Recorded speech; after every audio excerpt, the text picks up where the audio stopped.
again. So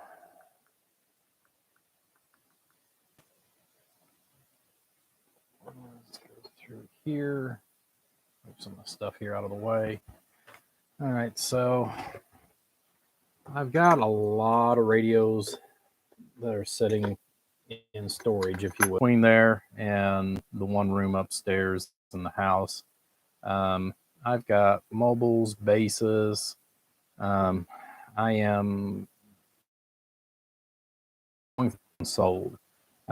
This gentleman, he's waited for over a year and has asked me about a 148. I mean, I've had several people ask me about different radios, but nobody's actually been committed, if you will, or wanted to commit. So, so this one actually, I did get a commitment on. So it's the reason why I'm going to go ahead and start in on this one first and go through it. And I'm going to check it out first, make sure everything's working as it should to start with. And then we're going to start tearing it down, looking at what it has or hasn't had done. Some of these radios I've never even opened during the duration that I've owned them. So, you know, we'll look inside, we'll see what all has been done, hasn't been done. We'll get this thing back up to its original former glory, you know, which is what we really, you know, want to do. So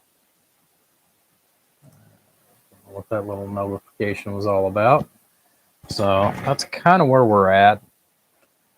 You know, face is in really good shape on this.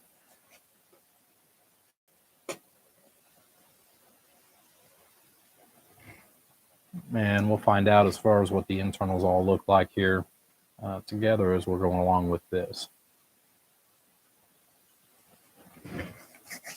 So let's hook it up real quick and give it a once over. Then we'll open it up and let's see what we've got. Pull some of these slugs out, change these, put something a little more suitable that we can kind of see what kind of power we're even dealing with to start with.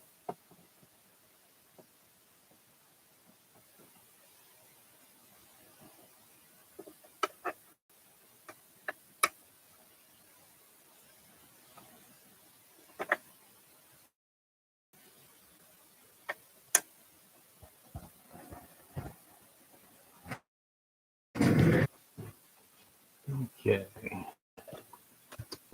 Let's lay the analyzer. Let's just the analyzer and get it off the main area of the workbench here. In the last video, we're not going to need this for a little bit.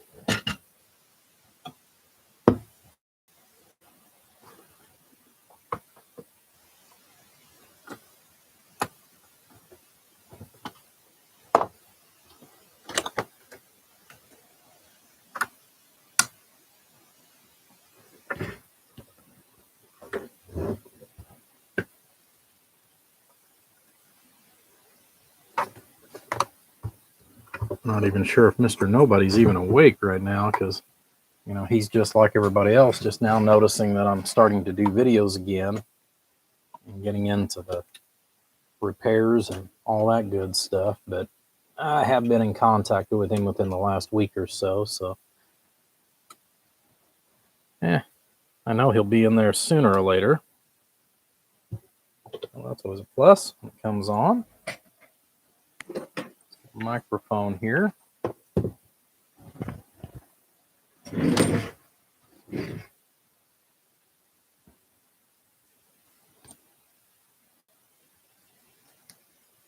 don't think I've even got a 5-pin microphone even pre-wired in this place anymore. I've been using these adapters for so doggone long.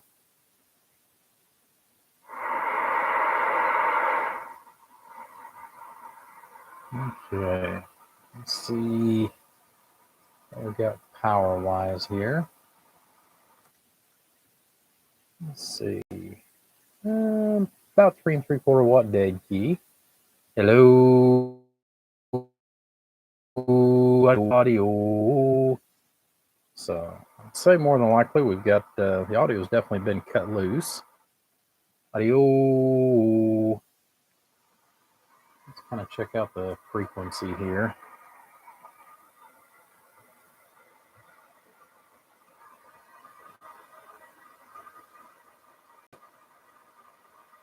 Mm.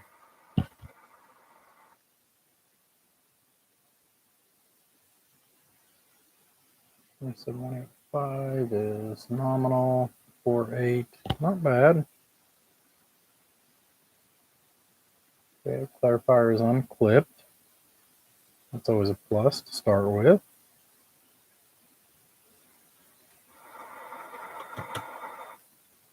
Okay. So off a little bit on the AM, not bad. Check out, make sure it's going to modulate here on sideband. Yeah, definitely clipped loose.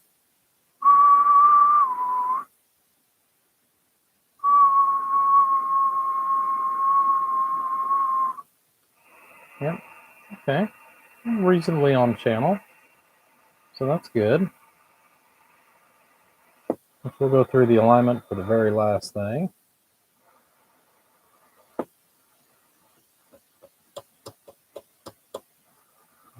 Here.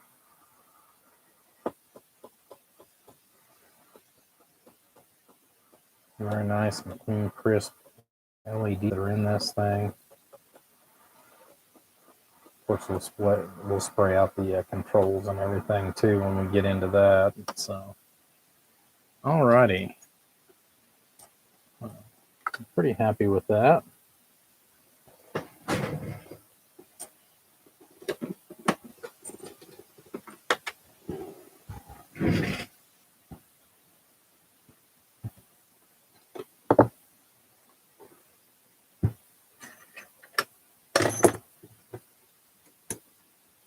So usually whenever I'm doing something like a recap, now granted I have done these all in one day's setting.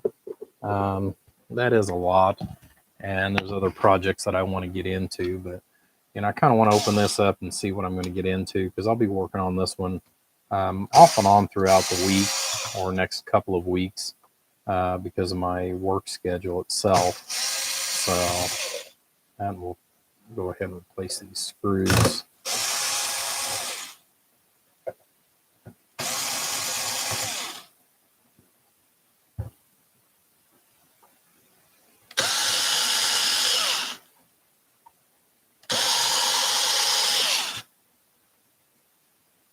That one's a long one.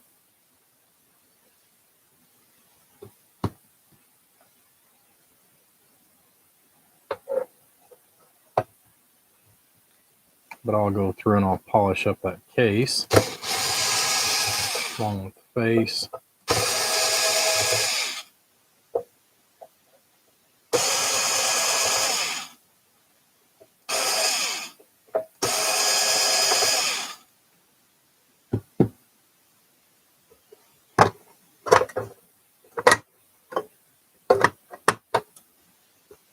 Come on, baby, slide back. There you go.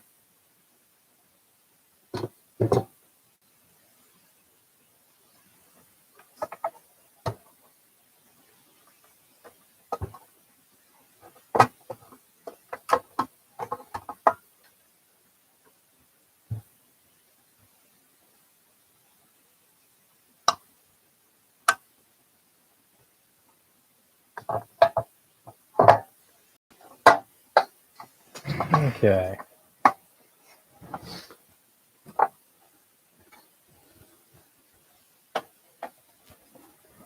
Set the tins over there on the cabinet. That way we count what we've got going on. All right.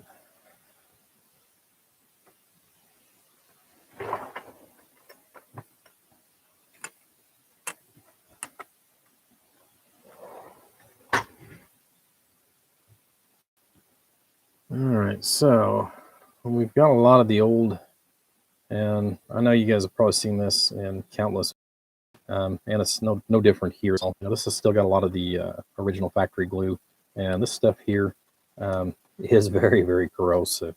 I've had parts that have literally been eaten alive because of this stuff. So, we're going to definitely go through and clean and, if need be, replace the components that this glue is on, just so that we know that we don't have any, issues on the overall with it. So, but overall, very clean. We've got, since I know the modulation's been opened up, I don't know if somebody just cut the resistor. A lot of times that's what people do, is they'll just cut the resistor and call it good. I go in and I make changes in the actual state of everything. It doesn't look like any transistors have been removed.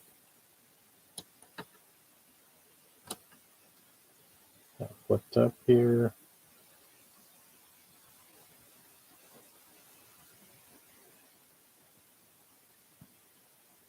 30 years ago, I mean, I hate to say it, but I did the same thing 30 years ago, but I didn't know better.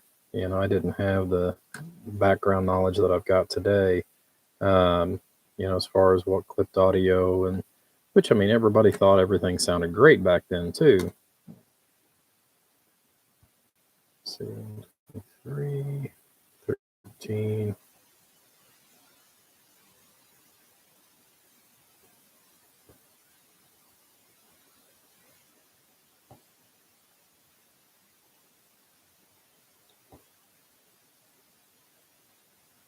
$132, but I don't see $131. I know this thing is not going to swing like it is.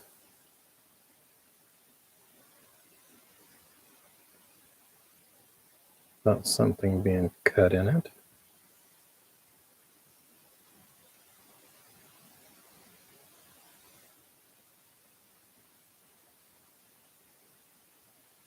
Ah, there it is. Okay, so they cut the leg on the transistor. That's what they did. I give them credit. They pushed it back well enough that you don't notice it just looking in there. So, okay. And that way I know what I'm going to get into whenever I redo the audio section of this as well. So, but no, doesn't look like it's ever had finals or anything like that replaced. So it's still got the original Mitsubishis in there. So yeah, this is going to be, I'm not going to say necessarily a cakewalk, but because there's none of these that are ever a cakewalk. But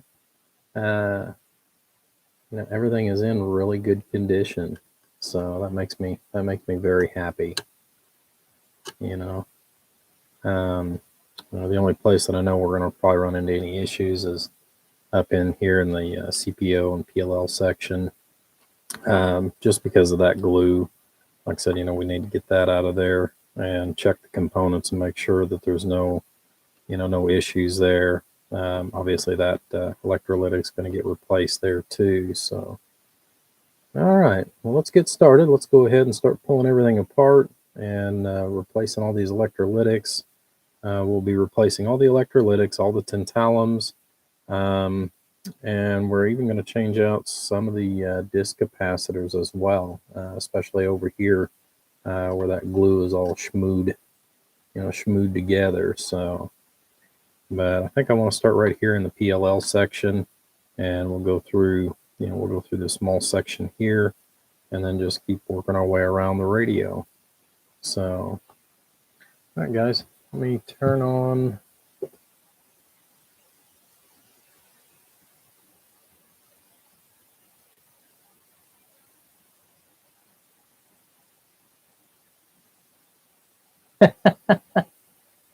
King Loneliness. Alrighty then. I don't think I've heard that one before, but yeah. Sadly, I've talked on the radio once in probably the last 3 months. I don't get a whole lot of talk time just because I'm either physically working here on the workbench or I'm at work. So my radio time has really been reduced to almost nothing here lately.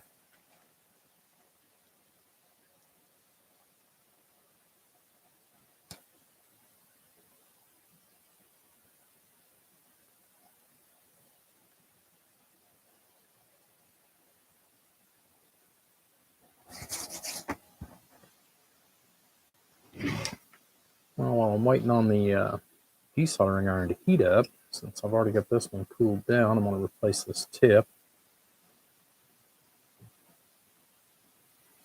with something a little easier to work with here.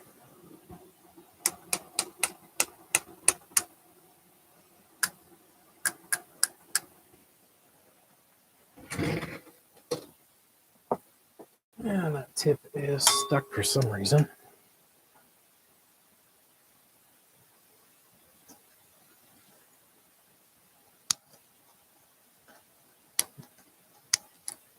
There we go, piece of solder.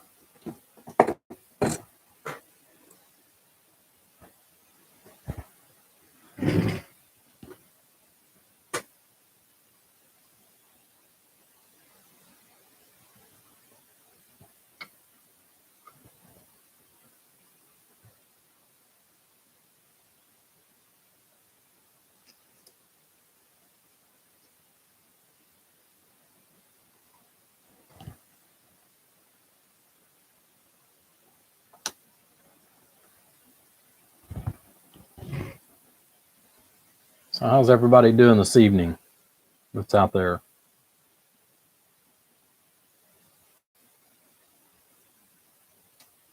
You know, on the first live video, I had quite a few people that popped in there real quick, and then the camera decided to take a crap and plugged it back in all the way, and that took care of the issues there. So I figured maybe we'd have a few more pop back in.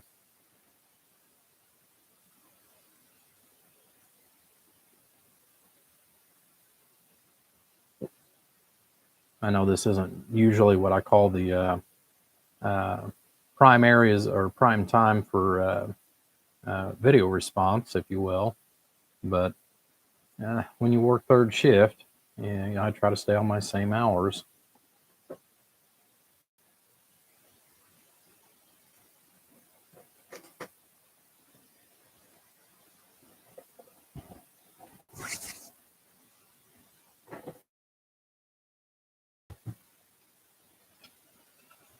Get this big soldering iron here off the workstation.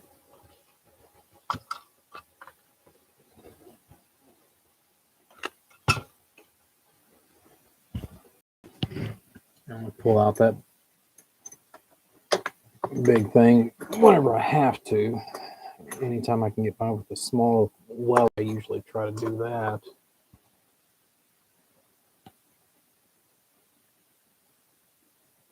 Okay. So then we got our PLL.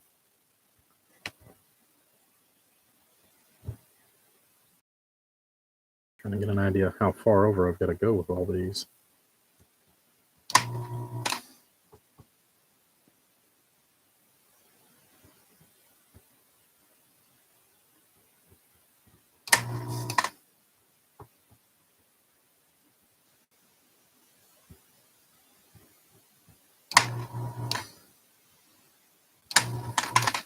Make it a little easier to desolder this stuff.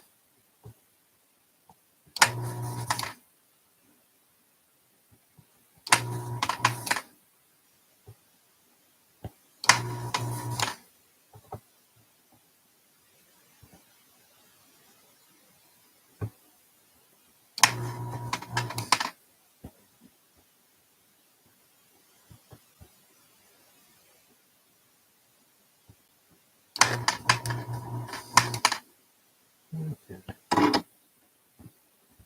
So it should be far enough we can get that piece out.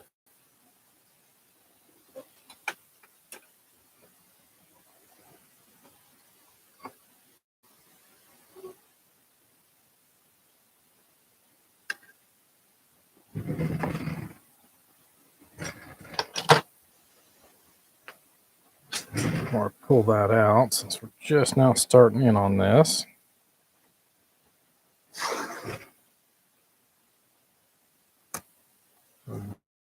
Keep everything really nice for as long as we can. And blue tape will also take some of that glare off of the overhead lighting that I've got.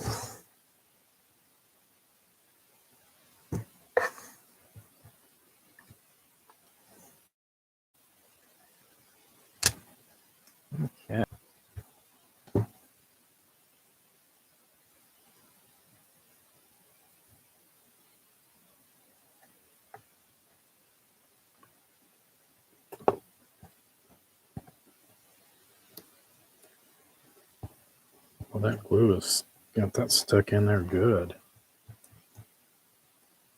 And it needs to be soldered a little bit better.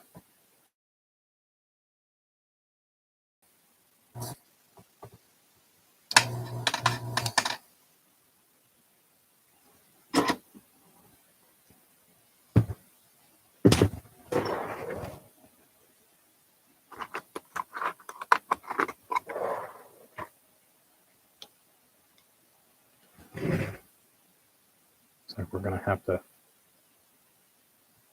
kind of cut into that too.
Yeah, this glue, guys, it is some nasty stuff to work with.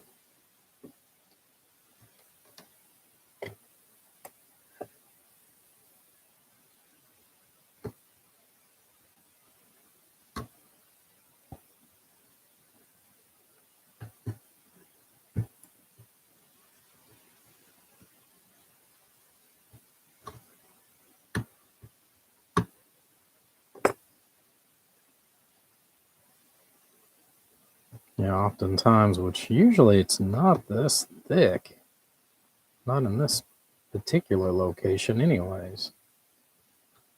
I think somebody got a little heavy whenever they decided, hey, let's glue this in. And I understand somewhat the method of the madness. Yeah, whatever this glue is made out of, like I said, it is very acidic.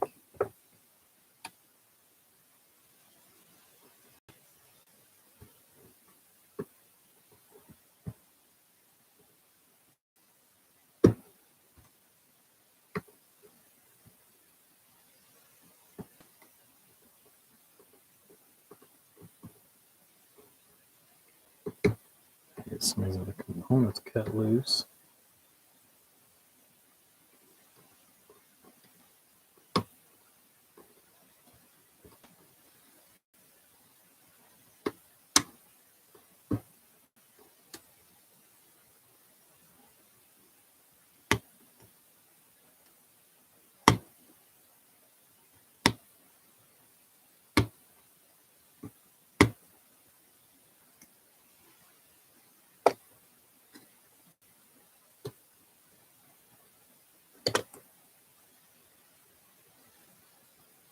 Yeah, that's a good thing. All the legs are intact. They're not corroded or green. So that is a major plus on our part.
Okay, I got the majority of that off of there, but I think what I'm going to do for the time being is I'm going to leave this part out, and I've got some special cleaner I can put on that, and that'll help soften that up enough to where I can get the rest of it off, and then that way we don't have to ever worry about that coming down and rotting out the legs on that. So we'll just leave that out for the time being.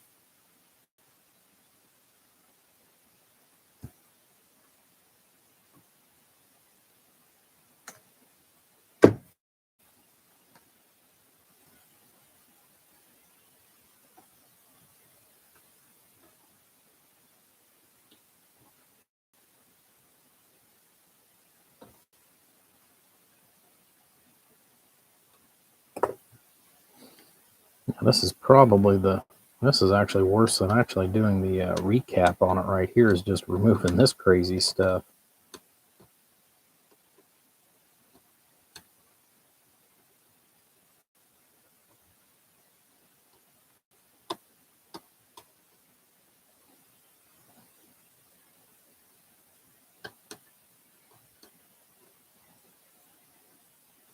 Yeah, I'm not too worried if there's just a little bit left, as far as a little bit of residue left on the certical that's not touching a component. Um, that way I can't go back and start eating again. So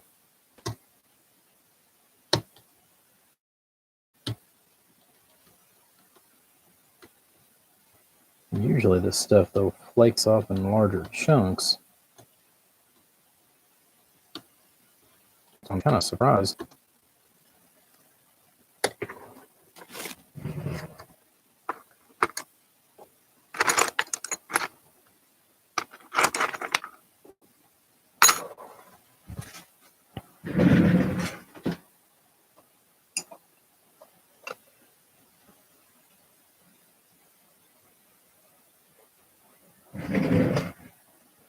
Wow, that's strong. I made some ginger tea and I left it on the stove. Oof, a little longer than I had intended.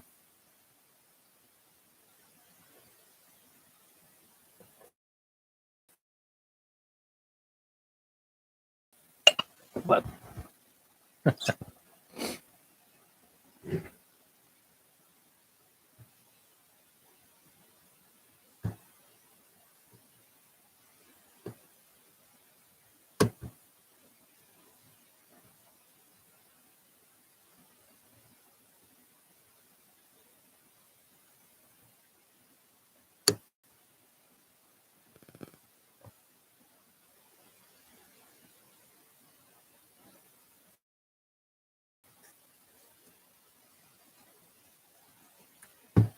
since we're going to replace that cap anyways, let's go ahead and get that thing unsoldered.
Let's go ahead and I'm going to empty this here real quick because that's going to bug me. I usually empty it after every job.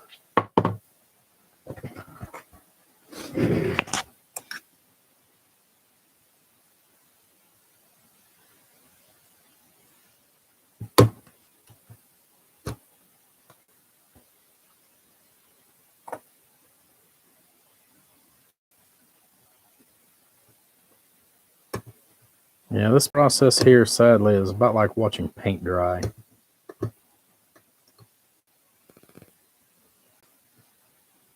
think I actually came across a YouTube channel here a while back where I had Googled it just for kicks and grins. And I think there was actually a guy that actually did do a live video of, watching paint dry.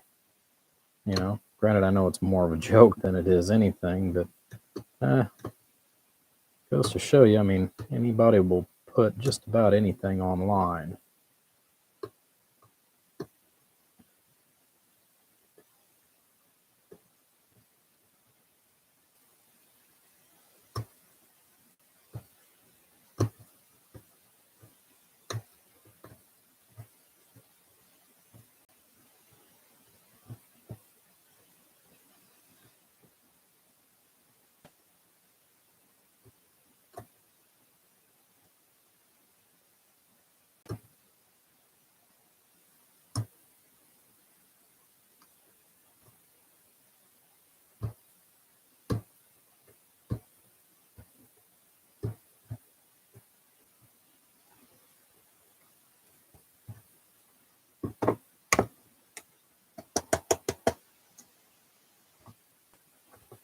Okay.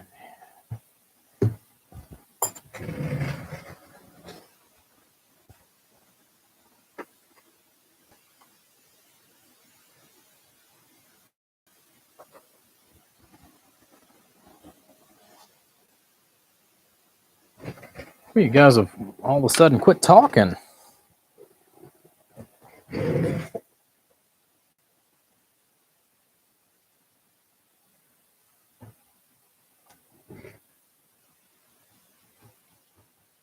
Can't believe everybody's so doggone quiet this evening.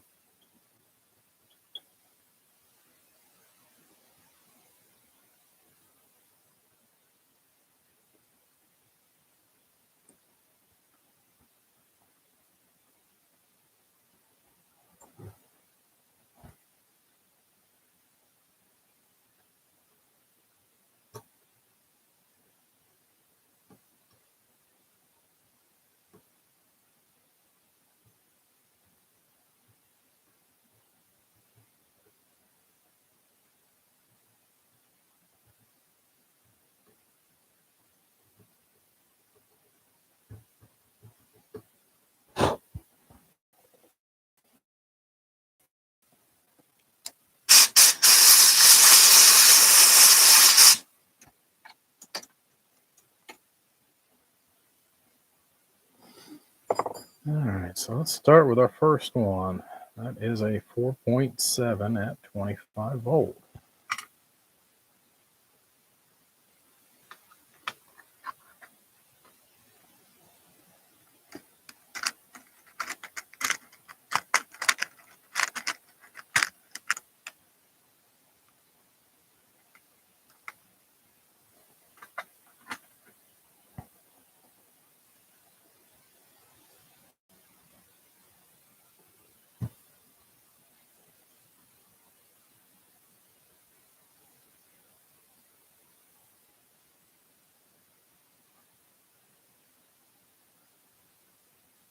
Now, I think what I'm going to do is go ahead and replace those resistors as well, just to get them out of the way. And I'm not going to put over a 3 cent resistor. I'm not going to replace or probably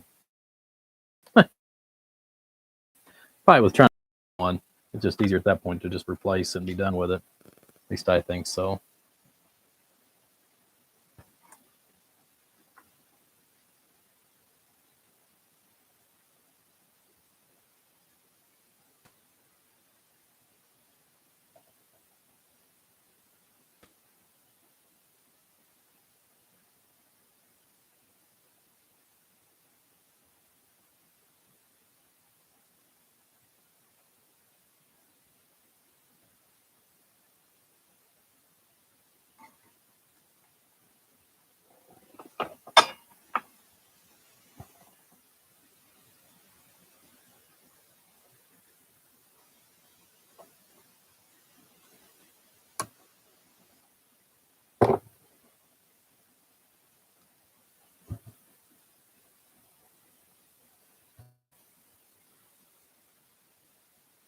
Okay, straight up.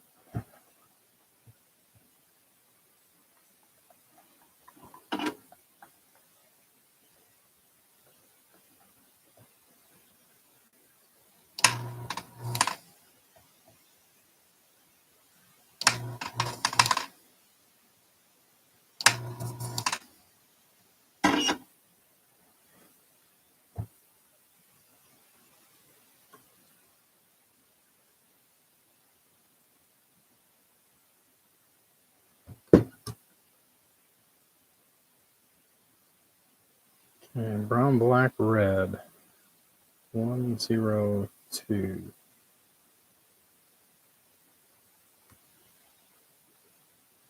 It's going to be a 1K. I'm sure of that.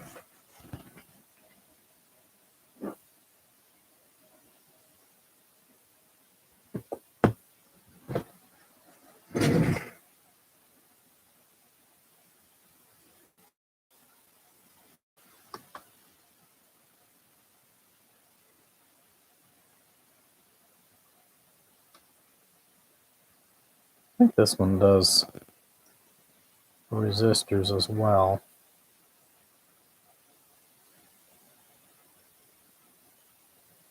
Trying to find a way where I don't have to hold the leads.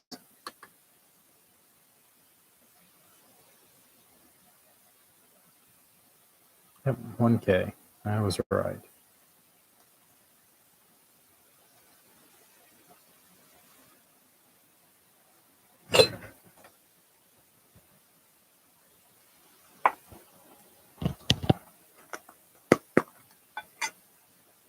Where's my buddy 3 at? Or Gary?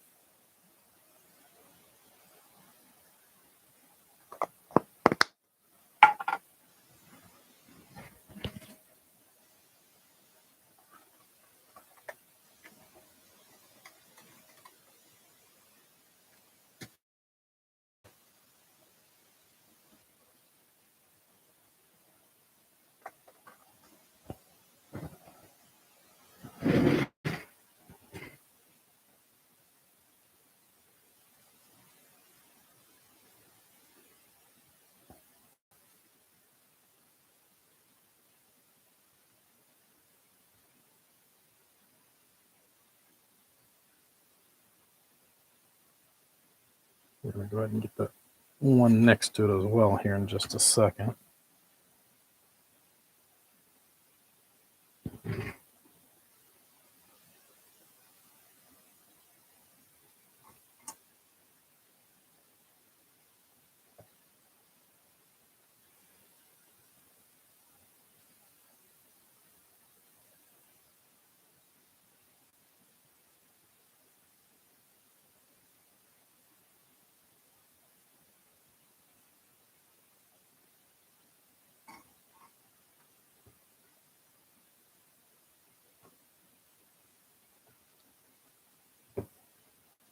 Once we get everything all finalized and finished on this too, one of the other things we'll do is we'll go back and give the circuit board a good scrub down and see what we can't do about replacing. That awful. My brains went dead today. We'll give the board a good scrub down and cleaning, and then I'll probably go ahead and go to the next point, which is give it a coating. That way we know we're in pretty good shape. 103, I'm going to go ahead and replace that as well. Let's see, 103, which is going to be a 0.01.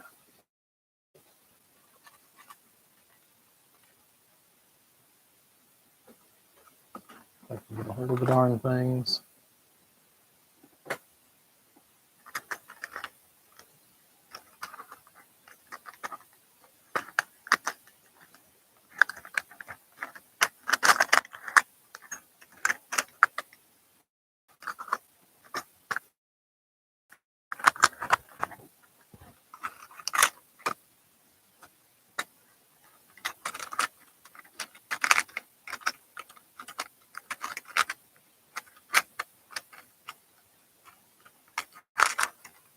get a hold of the crazy thing. Yeah, I've got a couple different variations of the .01s based on where they're at and what they're doing in the chassis and all that other fun stuff and what have you.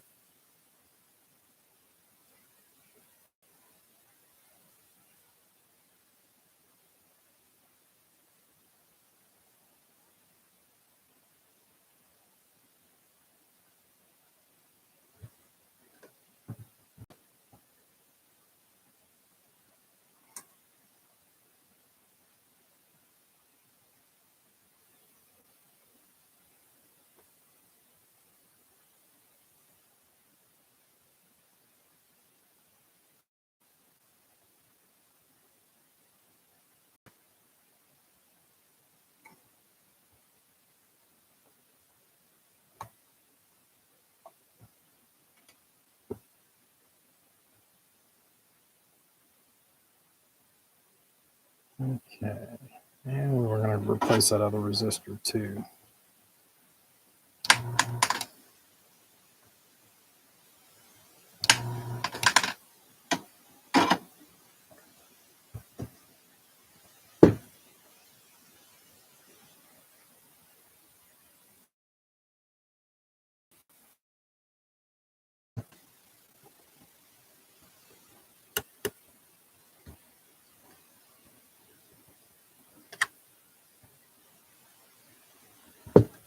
Okay. It should be a 2.2K because it's red, red, red.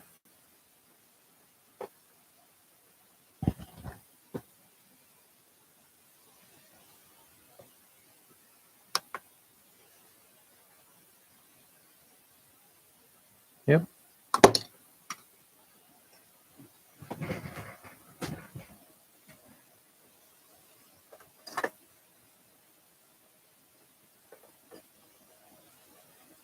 Never hurts to confirm. Even if you do remember the color codes, never hurts to confirm. Plus, you can see just how far out of spec some of them are.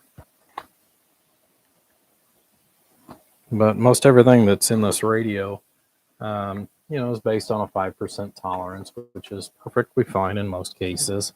Generally, whenever I go back through these little blue resistors, the company I've been buying these through over the last several years, one of the nice things is sometimes 20% is fine based on what it's doing in the circuit.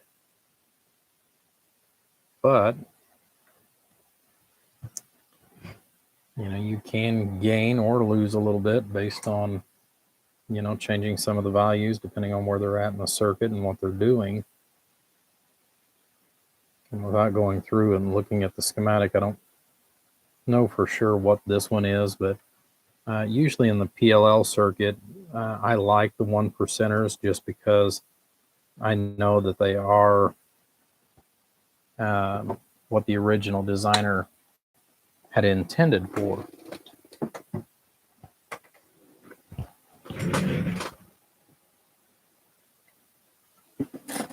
So I know if I go with 1%, I know that no matter what the outcome of the radio is, I know I've got a good working ground for it.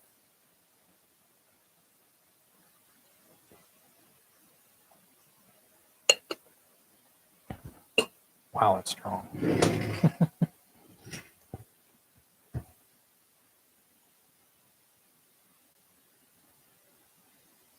All right.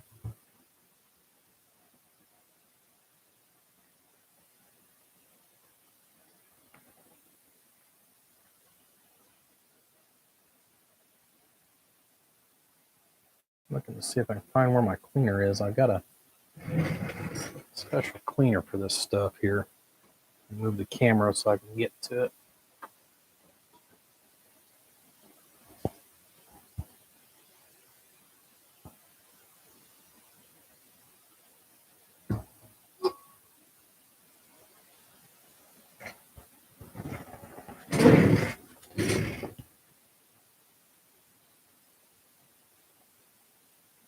just soak right there. Or we can move on to bigger and better.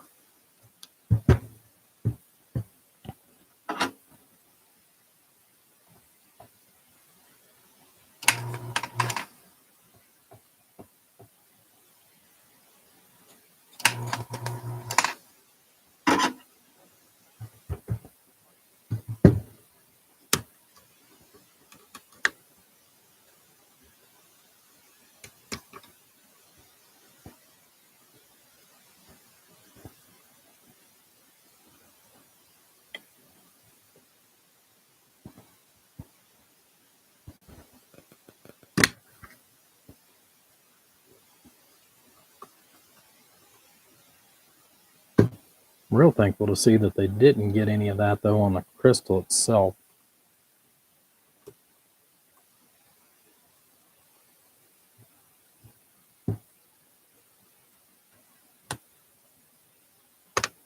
Some of these radios, it's so difficult to find, especially in the 148, those crystals. I think that's just a ferrite. Yeah. Let's see if we can't pull that out too and clean the shmoo off of it.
I had some of these little bitty ferrets like this, I'd just go ahead and replace it, but unfortunately there's only so much that everybody can carry.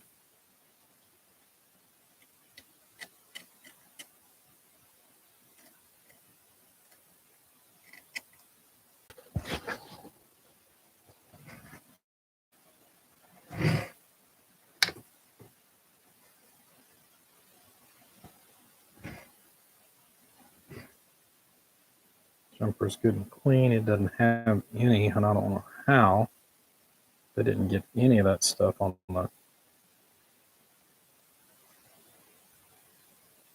wire. That actually amazes me.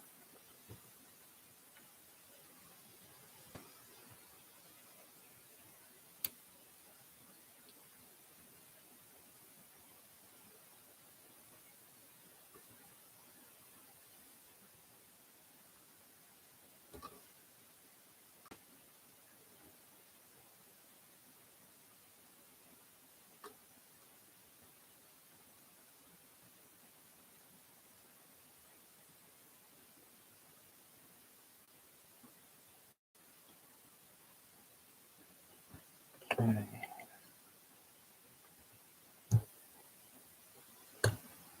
Let's get that soldered back in place.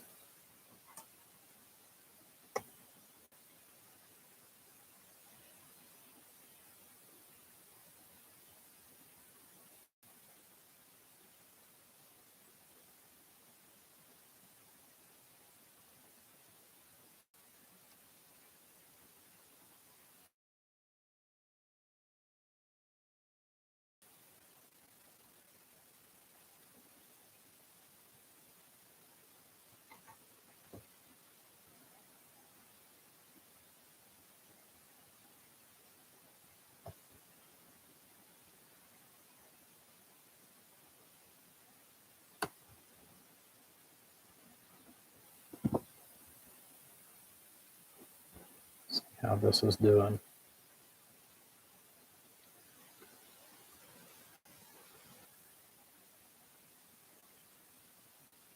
Give that one another shot and we'll let it emulsify a little more.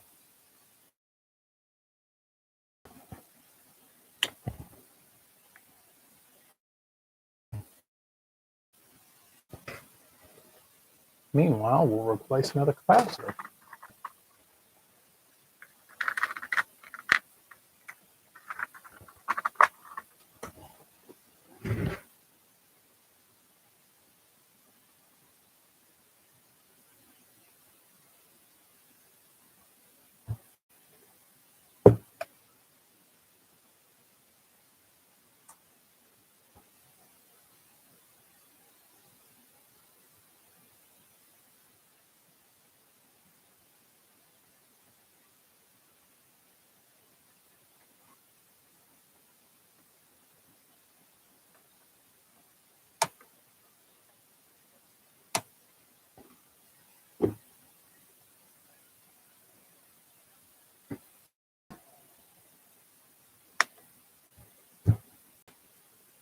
Okay, since we're in this area, we're going to go ahead and replace these tantalums as well.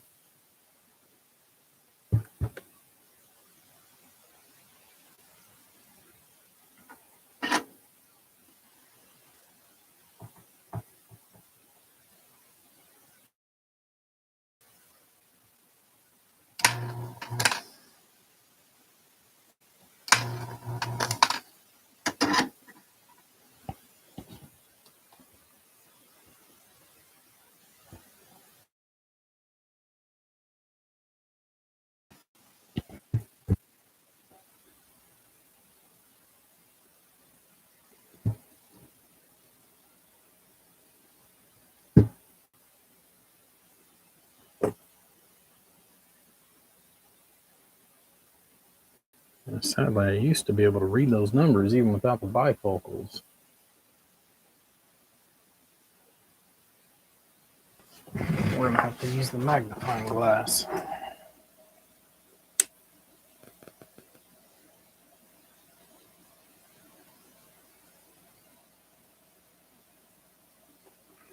Okay, 0.47.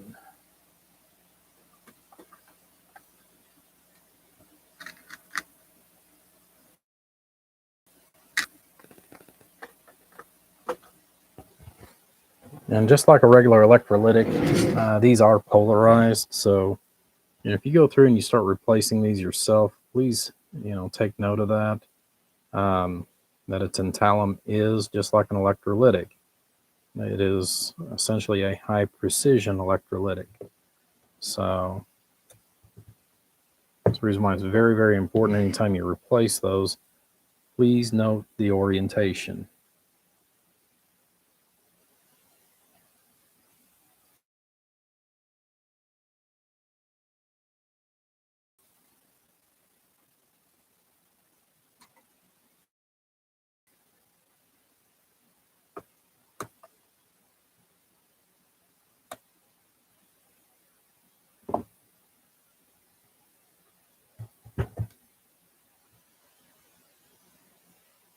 Okay.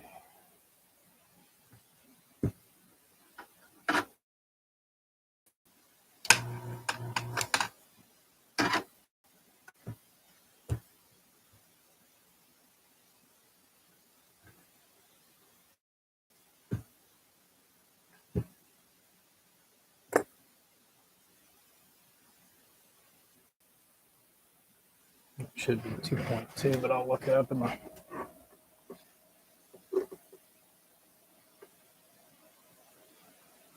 Yep, 2.2. So as I'm going through and replacing these, most of the tantalums that are in this circuit are typically 25 volt, and I'm replacing them with 35 volts or higher, even on the tantalums, just to give it a little more, a little more rigidity.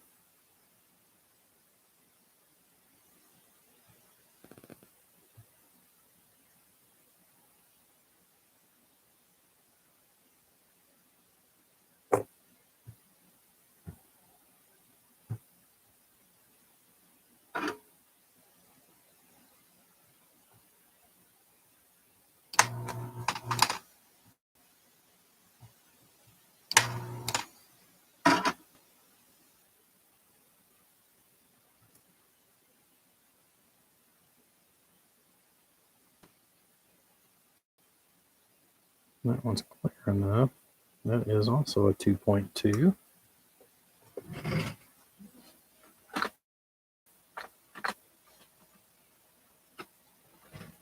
Okay.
Okay, so there's those. I think that's it for the tantalums that are over in this area here.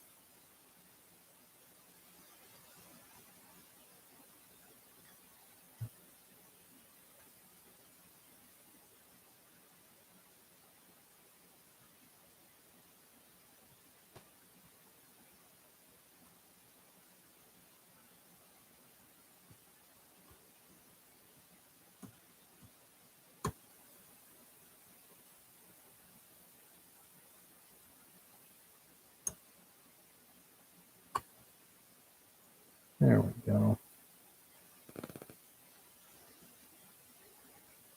Get that last little spot of.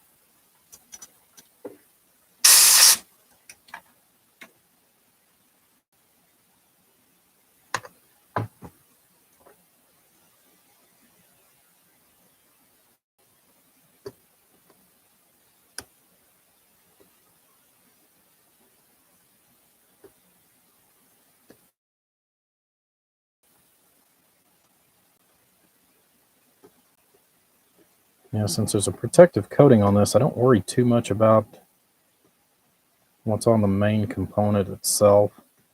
I'm only concerned about the stuff that's down here by the legs.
Oh, and with any other component, please note if you pull anything this out, please note your orientation. It is imperative that you put things back in the proper direction too.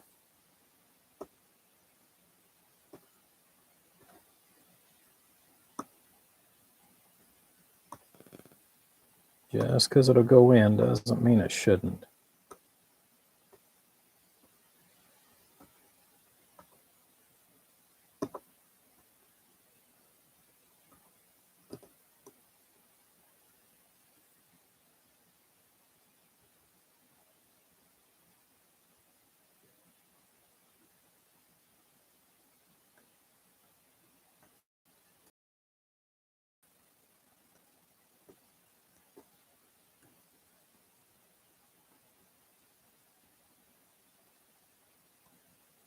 Okay.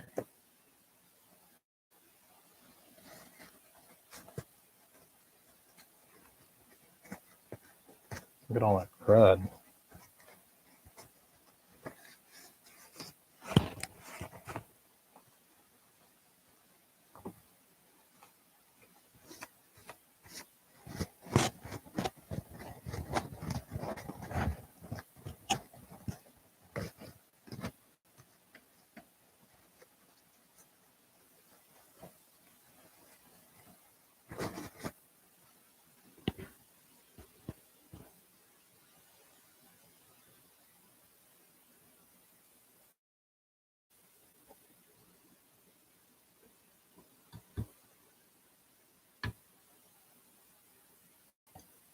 When I get done with this, what I'll probably do is put some sealing wax right around here to help stabilize that, so we don't ever have to worry about that ever coming loose or breaking or moving around or anything like that when we're all said and done.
Hey, looks like we got a few more people that's popped back in.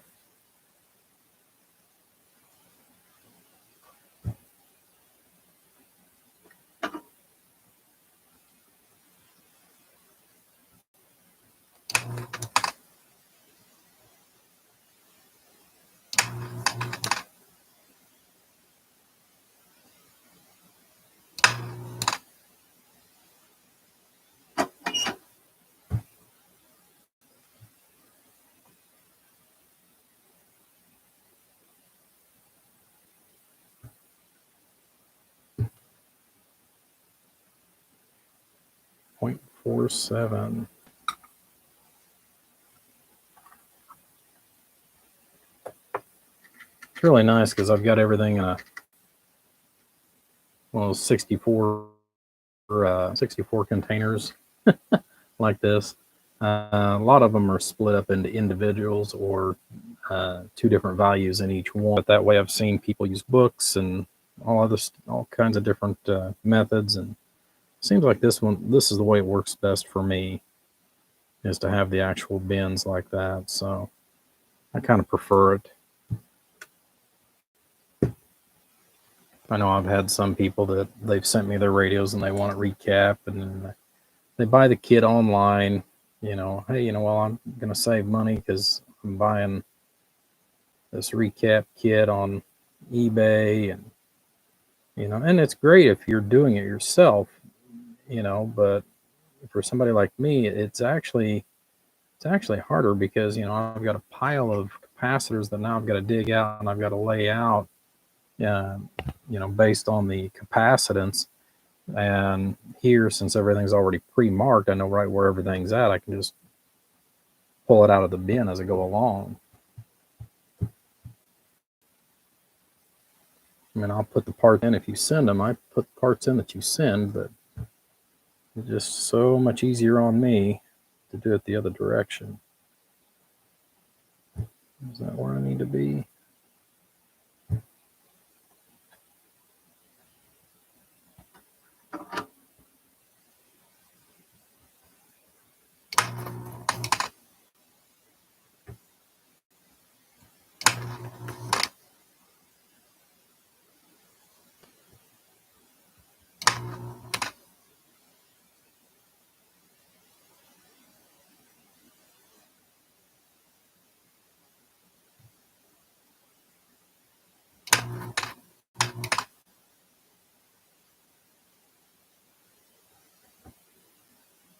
I don't think they're crisscrossing that.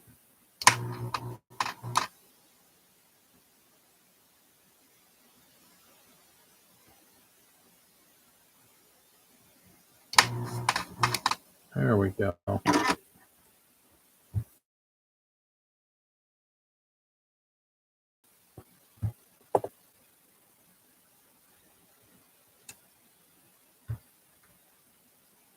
There's all those pesky 10-volt caps. I don't know how many times I've had these cause me a lot of grief trying to find the problem with the radio. So that's 47.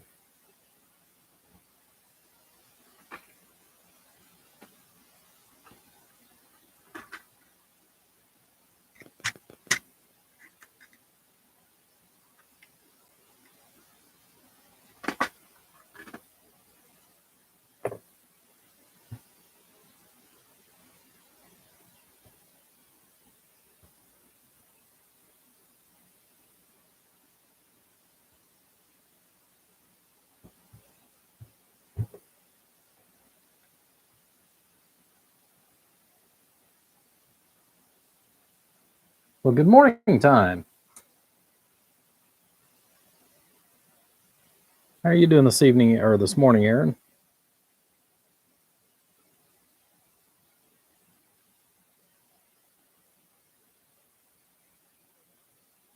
Like I said earlier, it's kind of like watching paint dry, watching somebody recap a radio.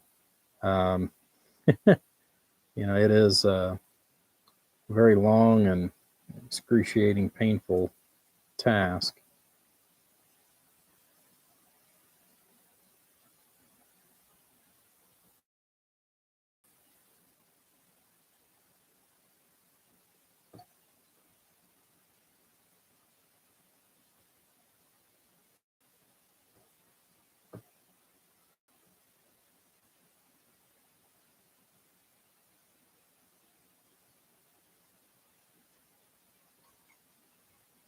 So like the other places that I unsoldered when I was looking for the other end of this crazy thing.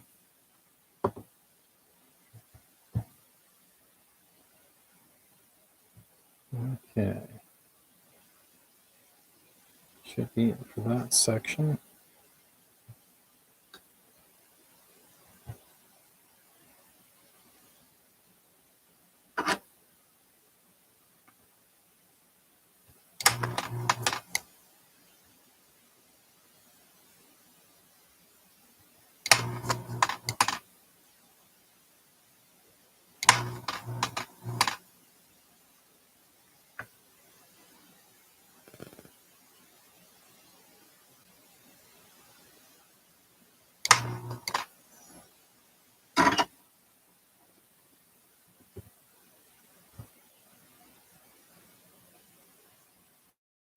Ah, M&Ms.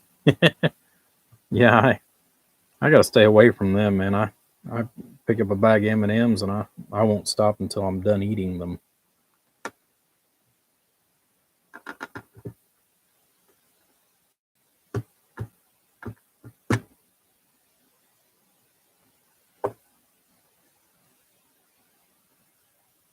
3:30 at 10.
All right, let's see if we can get that one out too.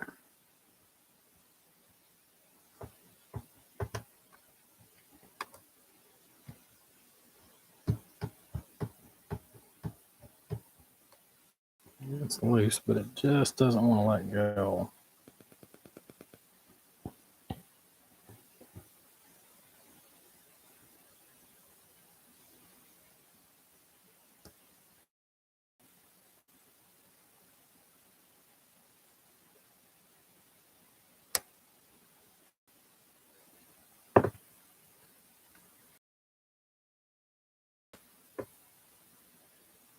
The 10 volt, the 22.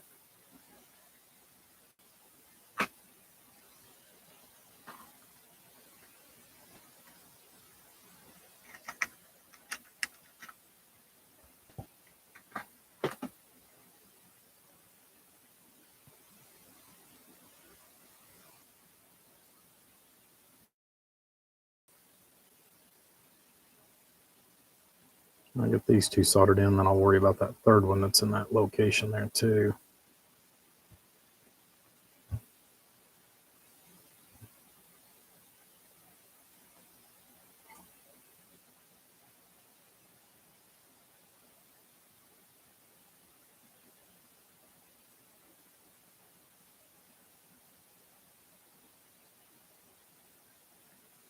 And I've got several friends that drive a truck for a living, and it's not something I would want to do.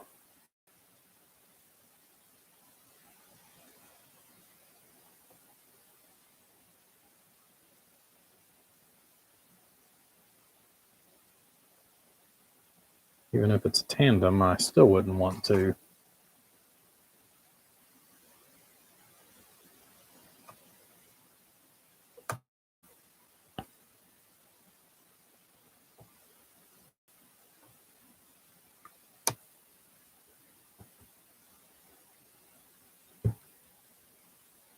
Okay, so I'm going to go up, and looks like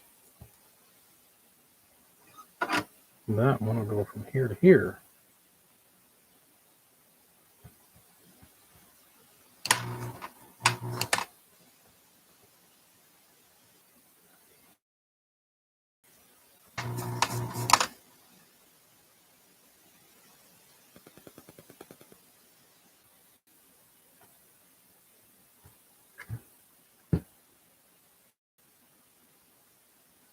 Two.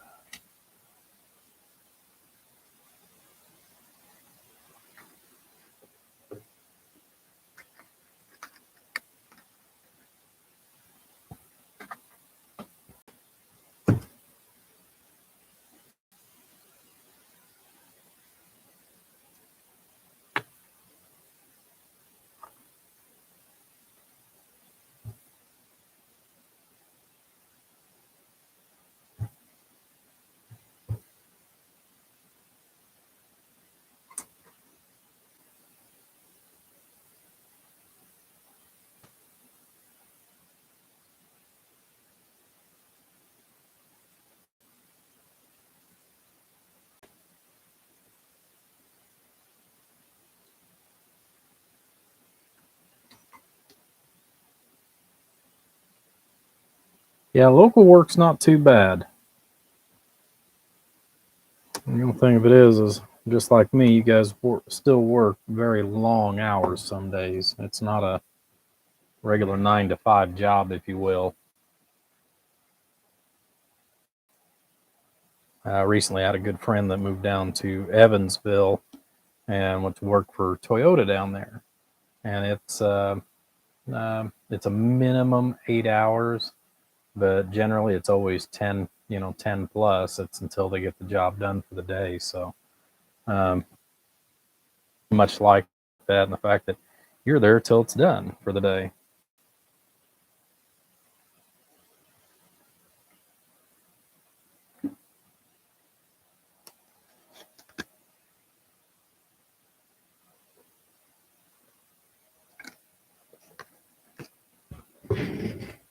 All right.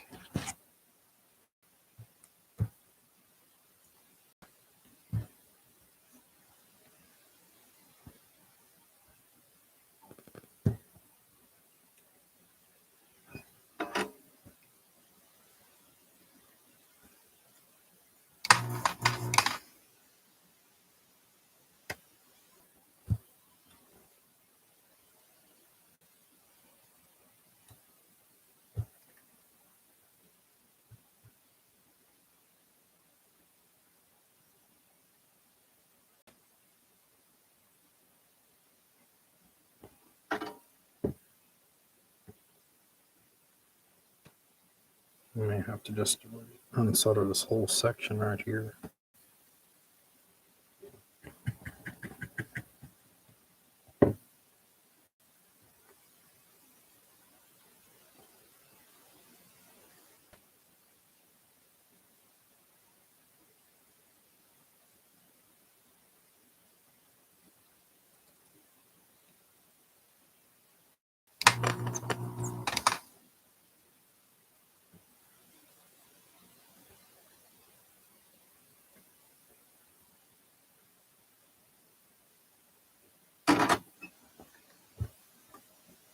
Yeah, some of these become kind of a pain in the rear trying to find the actual location of them too.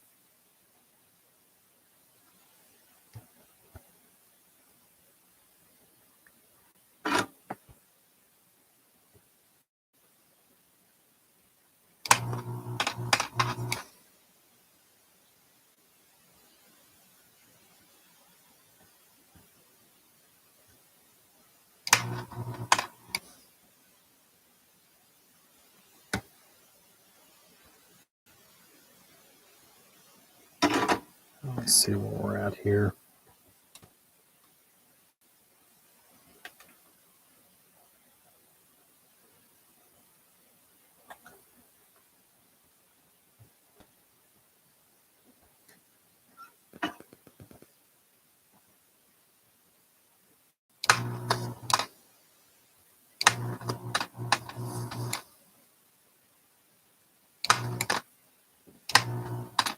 Yeah, I'm gonna have to clean that here in just a second too, it looks like. Okay, that's a 0.47.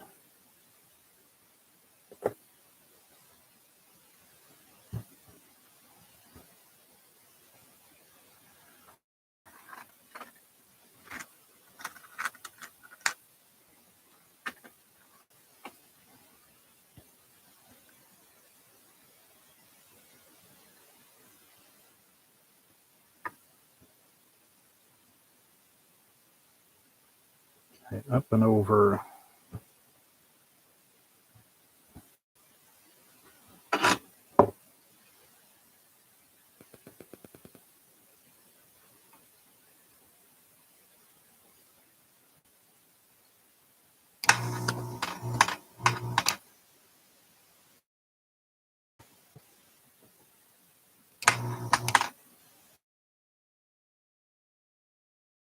Some town hits.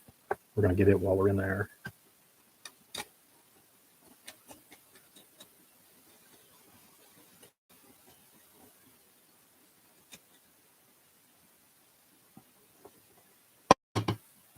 I'll take this apart here in a second as soon as I get these taken care of and clean that out.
Nothing's stuck in there good.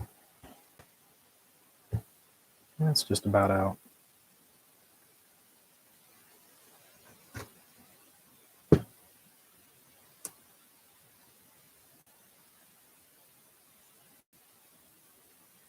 think that's a 10. I don't think it's a 1.0. I think that's a 10.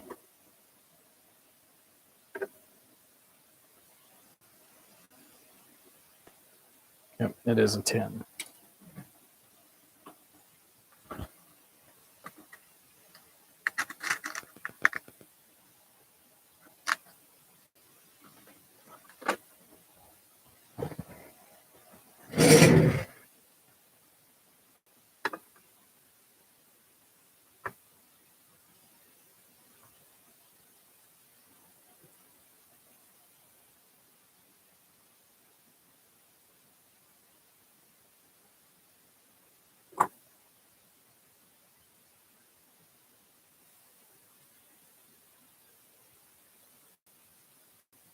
Yeah, there's several of those tantalum capacitors right in this area. There's like 4. It's kind of in a cluster.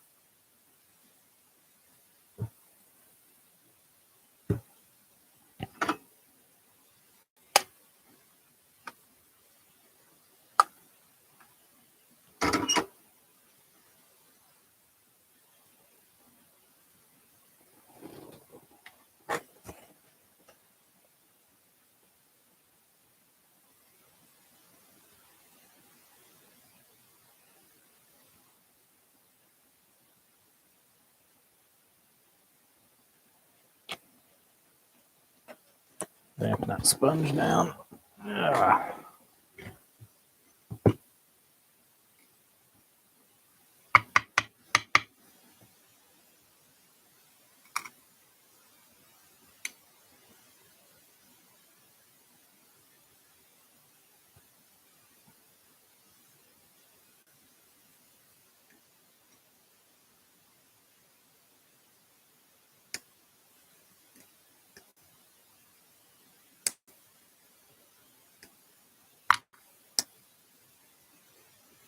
There's one of the clumps.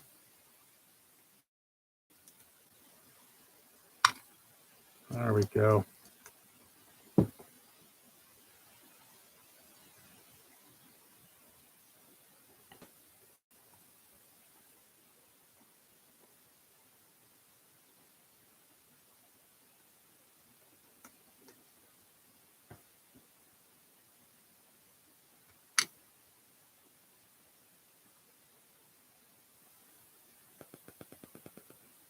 Yeah, it actually amazes me at times just how much solder actually comes out of this thing as far off the circuit board whenever you're pulling all this loose.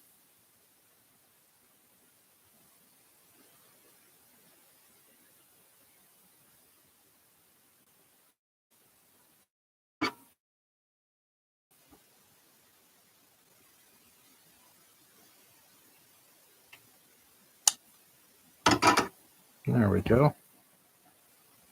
I'll worry about that little mess here after a while when we're done, so not too concerned about it right now.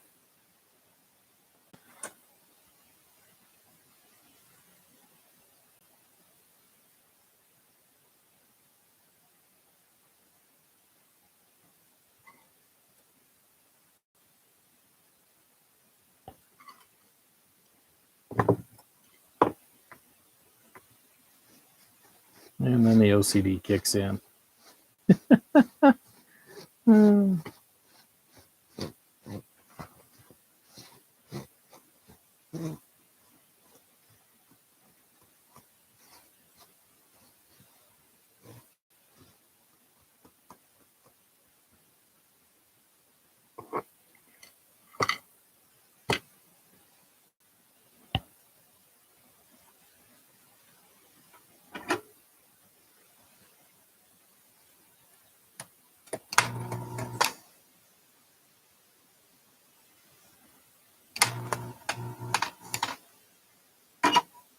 There we go.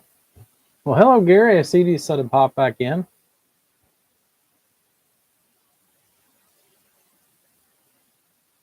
Yeah, come to find out, I had a problem with the connector on my camera where I've got an external camera that I use for the videos here. Sometimes I'll unplug it, and sometimes in this case, I caught it on the end of the drill that was sitting on the floor. So,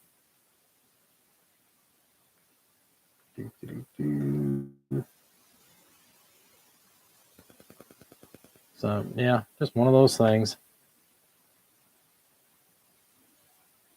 As far as mail-in on the radios, I kind of take those case by case basis. I'm not doing a whole lot actually with radios, even though you're going to see quite a few radios coming up. I've got several big ones that I'm going to try to get knocked out that's been sitting here in the house that are personalized pieces of equipment that I'm wanting to try to get sold. I try to primarily concentrate on power supplies and amplifiers. Um, if you're wanting one that's modified, that's actually up in good working order, I can fit those in a lot easier. I work, I work 7 days a week. I get 1 weekend off a month. So not a whole lot of time as far as an overall. But bear with me here, guys. That is the wife calling.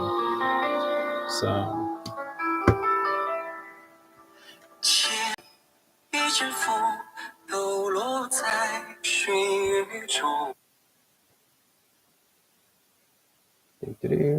Well, hello, honey. Honey, Yes.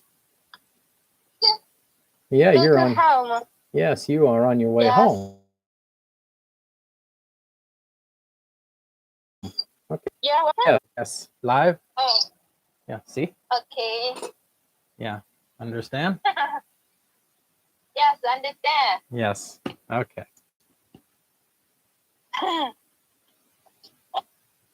Yes. Kiss, kiss, honey. Kiss, kiss. So, well, guys, this is my wife that's joined in. She's on her way home right now. So, she just wanted to say hi to me. I know we usually try to talk as much as we can throughout the on the weekends that I'm off like this, and she enjoys watching me work as well. So she'll probably stay here with us as you guys watch. You guys get to interact also with the wife. But Your friend? uh, viewers, yeah, the people viewing. Okay, understand. Yes. Okay. Bye-bye. Why Okay, me? bye-bye. Why me? I love you. I love you too. Yes, I love you. Bye-bye. Bye bye, honey. Bye-bye. Honey, bye-bye. Bye bye. Okay. So anyhow, we'll get back to work here, guys. I know she didn't want to really disturb me, but just let me know she's on her way home. Just not the American home. But lead time, depending on what it is, radio wise, you're looking at a few months at this time. Like I said, just because of my work schedule and everything, it's very, very difficult. So most of the stuff that I'm working on right now has been promised for a year or so. For example, this one here, it's one that's been sold for a long time, and he's not been in any hurry or anything like that. And then where I got sick with COVID last year, and then had to start taking treatments for cancer and all that fun stuff. Last year was really, really rough. So I'm not doing quite as much this year as what I normally do.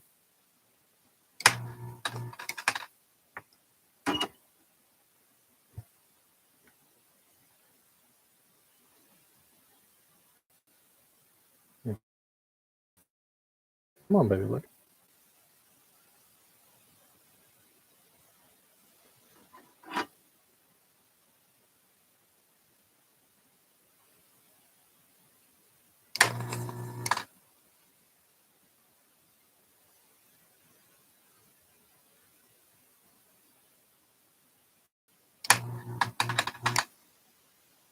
Come on, let go.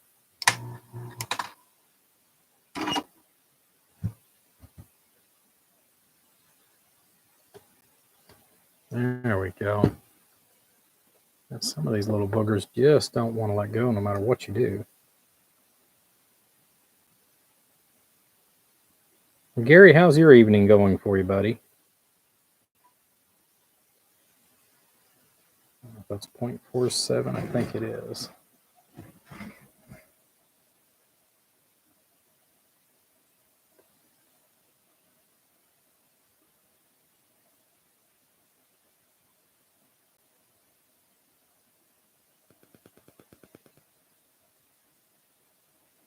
Yeah, 0.47.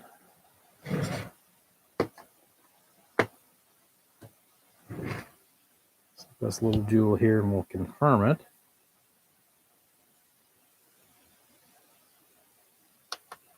Keep forgetting I got this handy dandy little tester that'll tell me a lot of different things. 440 nanofarad. So, yeah, 0.47.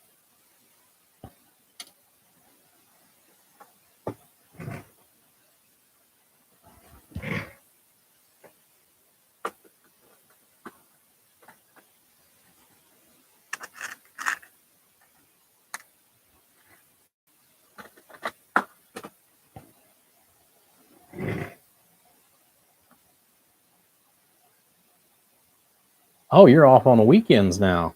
Oh, wow. What did you do wrong or what did you do right? Because I know your job is a lot. I mean, technically you work, 24 hours a day, 7 days a week, technically. It's just, they do allow you to actually have a life outside of work too from time to time.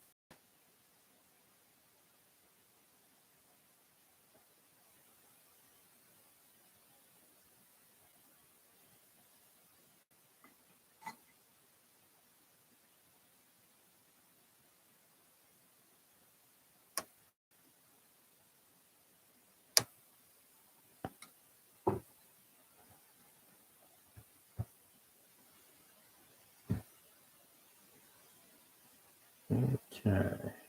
So let's move up. That one's going to be sideways.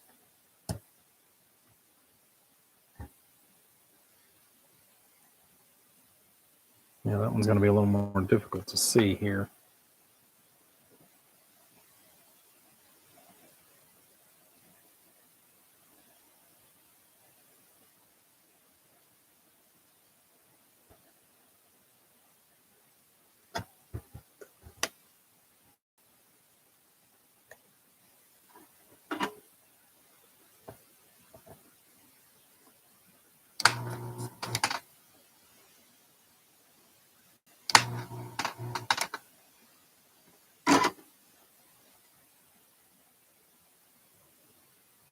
Oh yeah, night owl's always nice.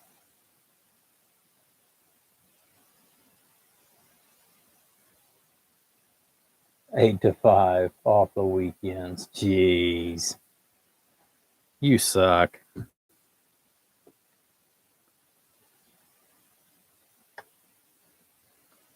I'd love to have those hours.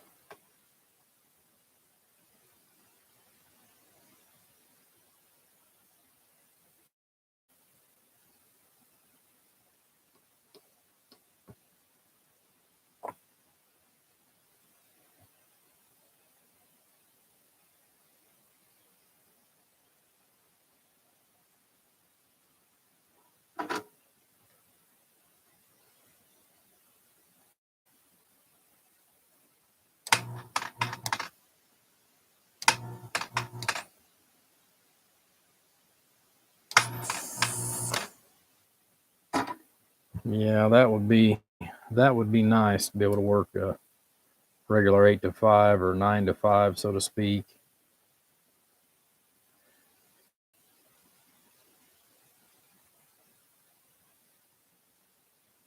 I know one of the things that me and my wife have talked about too once she settles in, once she's here and she's settled in about a year, um, we may put this place up for sale and be looking for warmer client or warmer areas to live in through the year.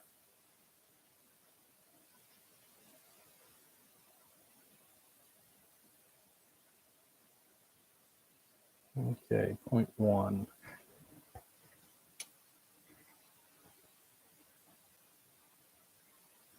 I know that's one of the areas that has came to mind in the past as far as that goes, is move down around your neck of the woods. Of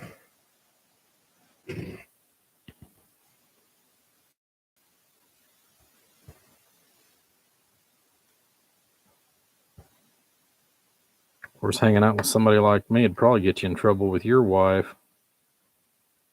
You don't need that. I could already hear. I could already hear that.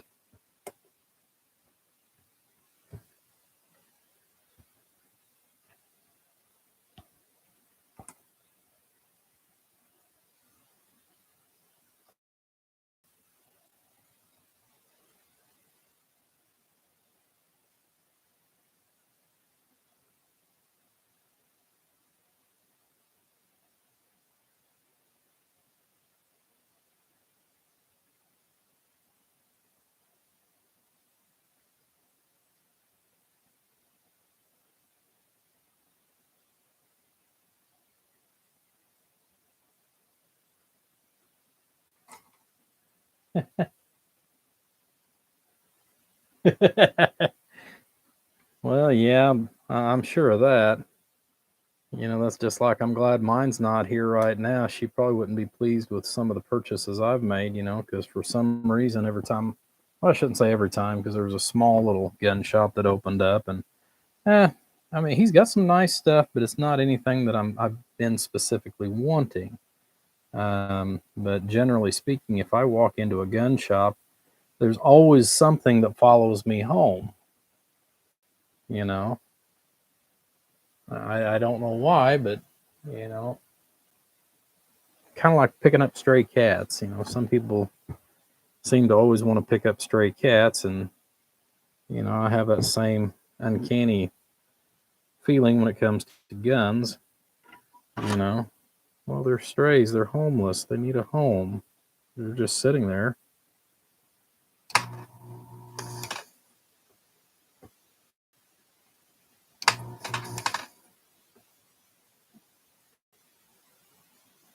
I know my wife is intrigued with guns just because, over where she's at, it's not, it's not allowed for, the public to actually own a firearm.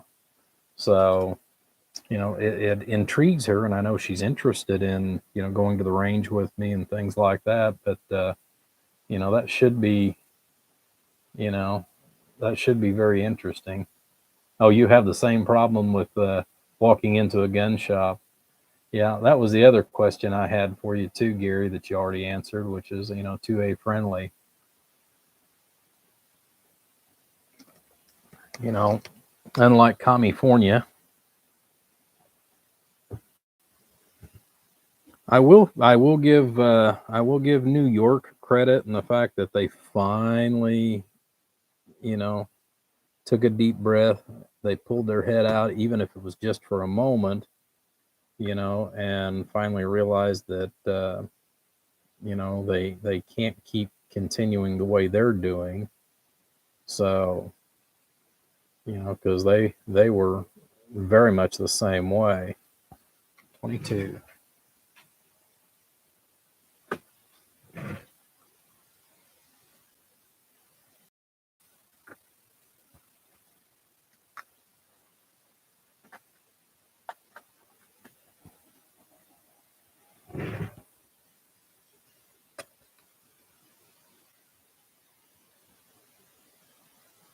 Yeah, but those are two states I could care less about ever living in.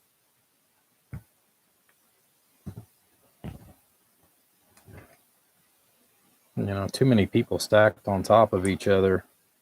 And I do have a friend that lives down in Florida. Now, granted, I haven't seen him. Geez, I haven't seen him in almost 20 years. We still, we're still in contact from time to time, but he works for,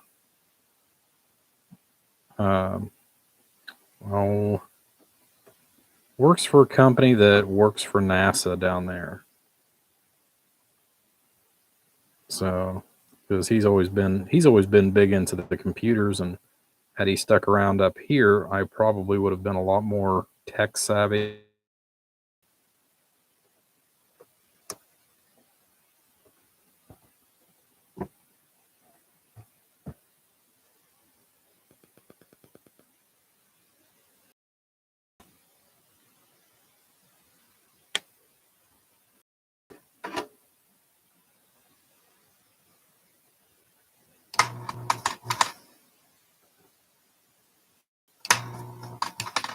I know he doesn't work. I know he doesn't work the same hours I do, because he works a regular 9 to 5 type job. But I'm actually surprised. I've not seen him ever pop in on any of my live feeds. All right, 2.2. There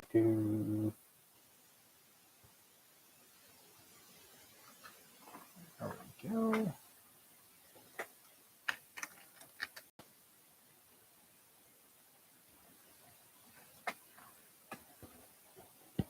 Kids and everything else now.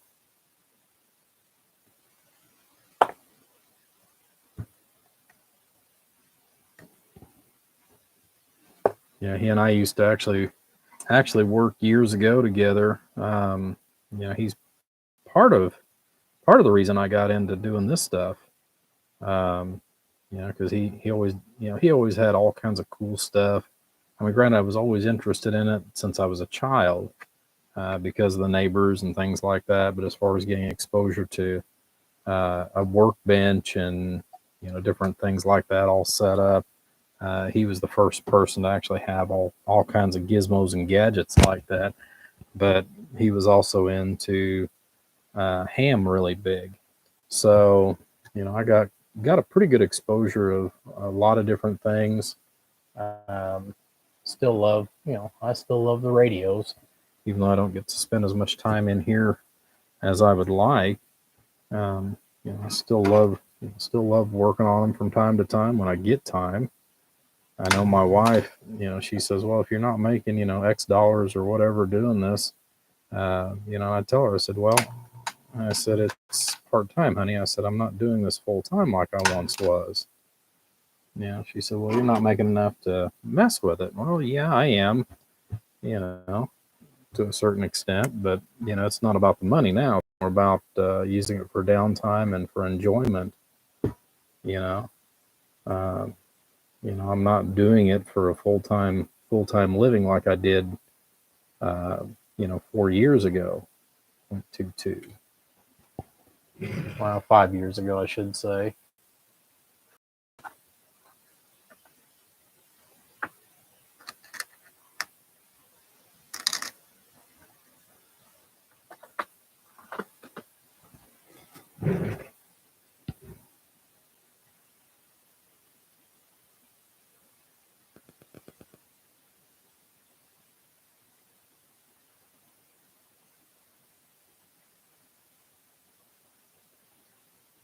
I'm not really using this to supplement my income. I mean, maybe one or two of my bad habits as far as radios or guns as they come around and things like that. But but no, I do this more to actually unwind and relax. Like I said, I've been doing this for like 27 years. Okay. Well, that whole section's done.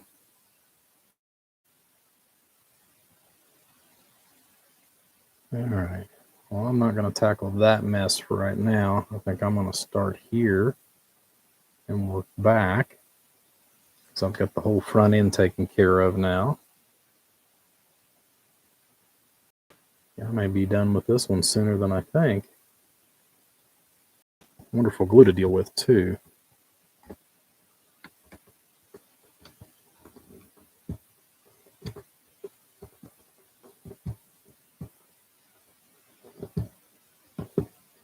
Hey, speaking of cool things, Gary, since you actually have the very first one of a kind, let me show you something else here.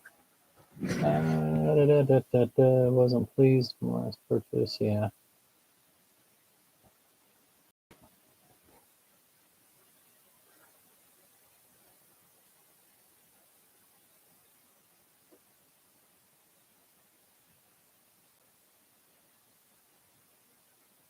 Oh, wow. Welding for Cape Canaveral. That would be awesome. Yeah, well, and guns and this is what I use for my downtime. But yeah, just got this back. I'm actually kind of halfway waiting until because I'm actually going to take my meters down and have them refinished. But some friends of mine that just started a business here last year called HyperX. I finally got this cabinet done. Of course, I still got to get it all labeled up and all that good stuff. But this is kind of a mid-sized case for a radio. But he did a hydro dip for me. Figured somebody might be interested in that. Pretty sexy, I think. But they do Cerakote. They do Cerakote and hydro dip. And right now they are so busy and so backed up with guns as far as doing everything from obviously the Cerakote. They're not into the manufacturing of them, but they are stripping them down. They're doing refinishes. They're doing dips, all kinds of stuff. But he did a couple of different cabinets for me.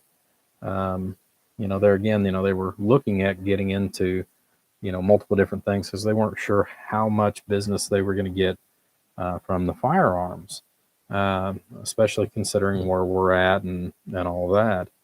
And they have really picked up a lot of momentum on the firearms side of it with the Cerakote and some of the HyperX coatings, which is a military grade coating that goes onto the firearms.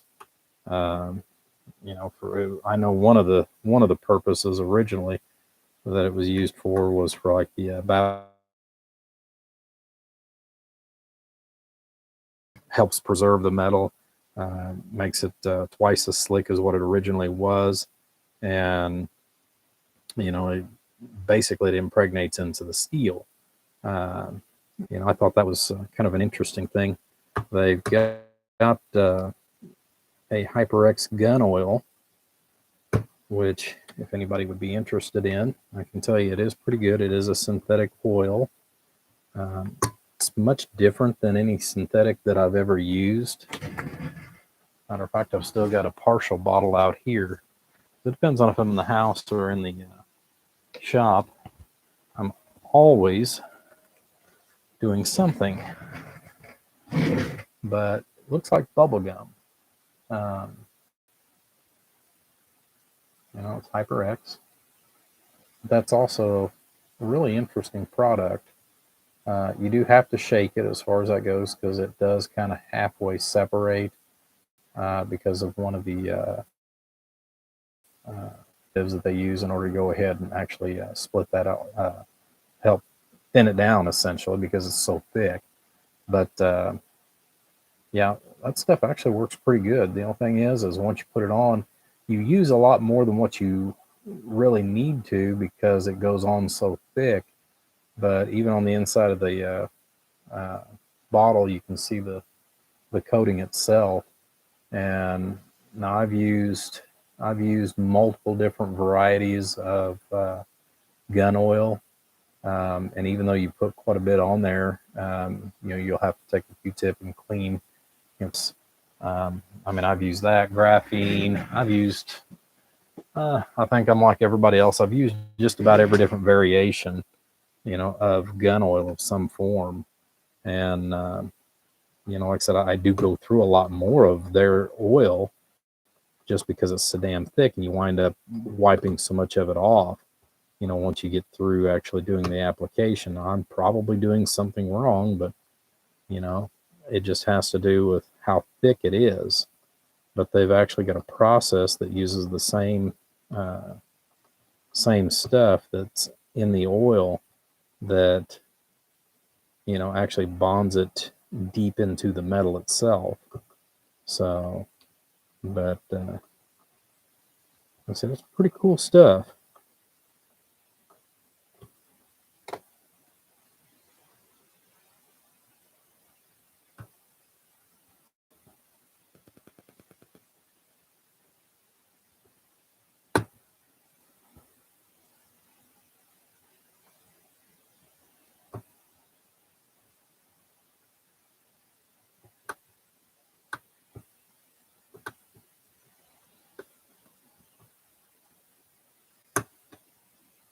Okay.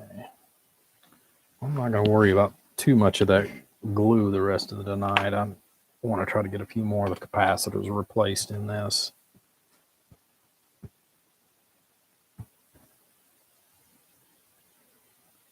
Yeah, I'm trying to pick that glue out. It makes me want to scratch my eyeballs out sometimes.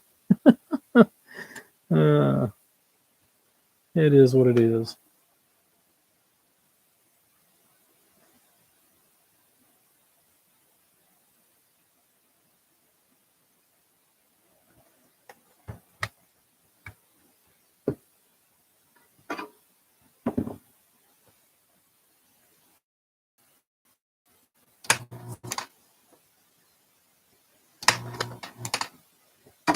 Yeah, some of these I can see pretty good and I know right where to go as far as for reference, but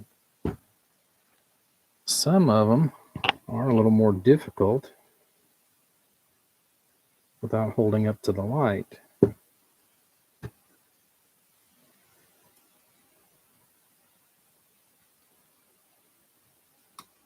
One UF.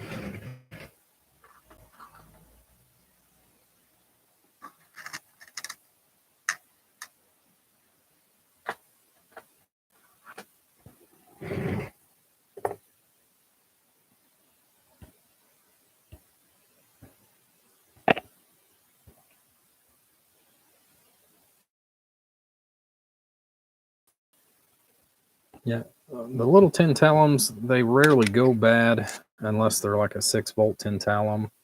But if you're replacing electrolytics, like I said, I recommend replacing these as well. It's just good practice.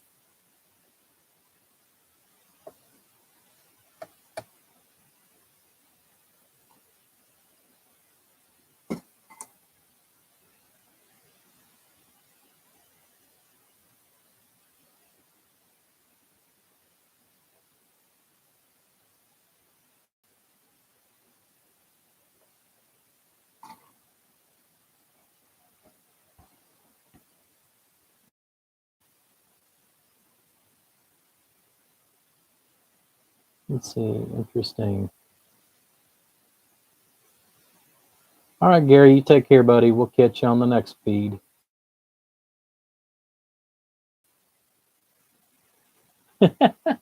Okay. Well, that time, it might be on your end this time, instead of mine.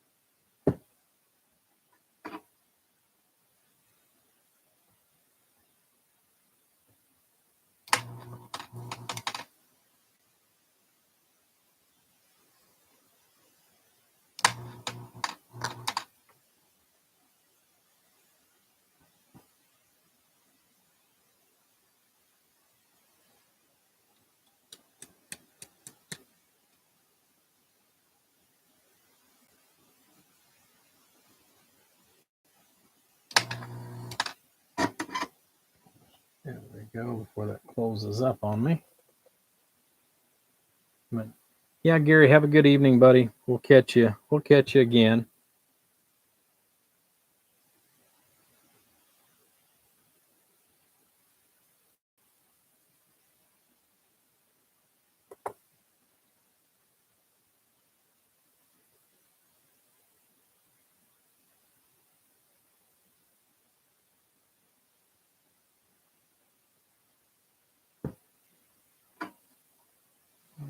Okay.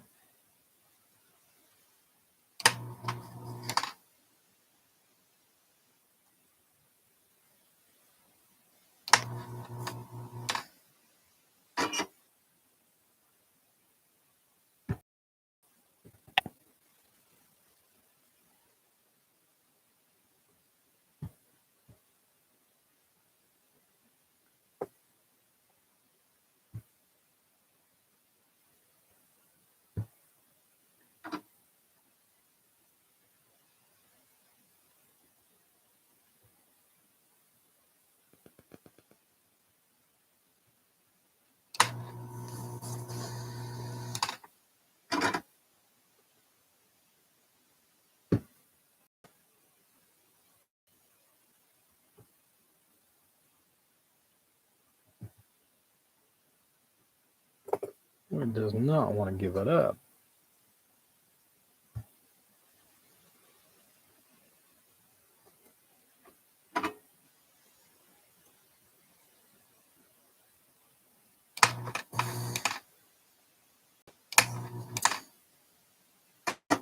There we go.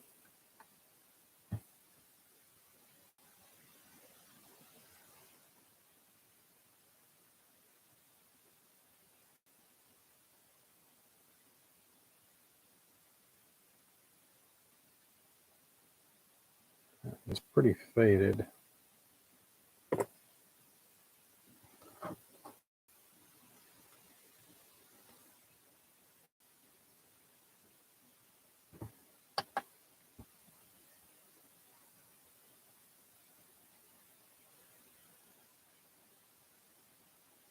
Let's see, 100,000 nanofarad.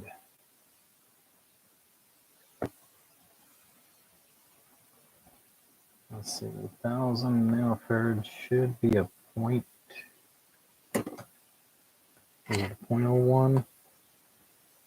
Or is it a 0.001?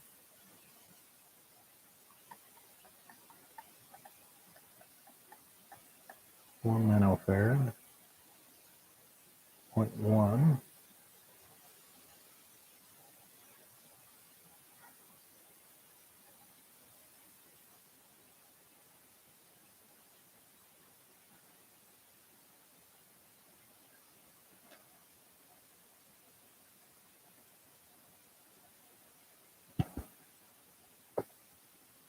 It should have been 1,000.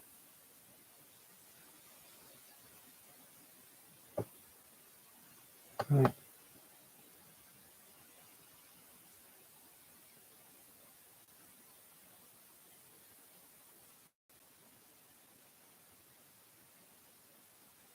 3% loss.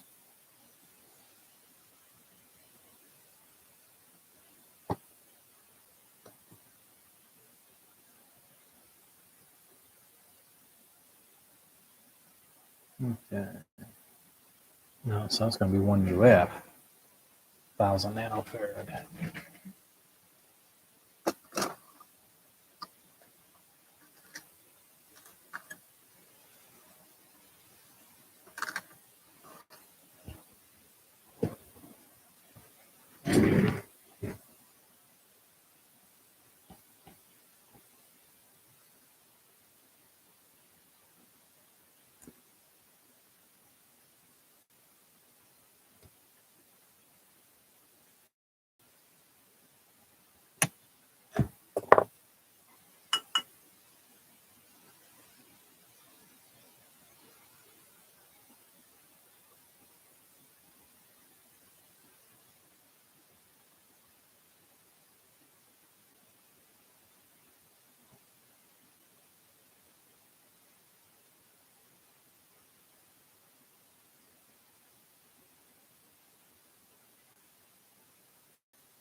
The rest of you guys have been awful quiet this evening or this morning.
$47, that's 10 volt. I didn't realize that was 10 volt. I was thinking those were higher than that, considering that's in the final section.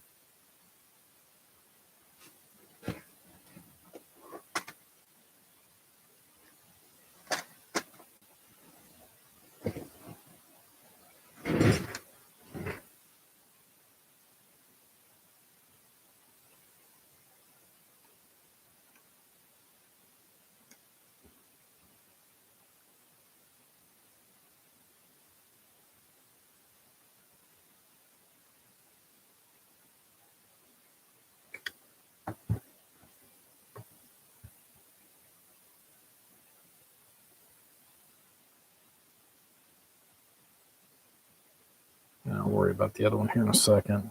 Let's get this one soldered in place.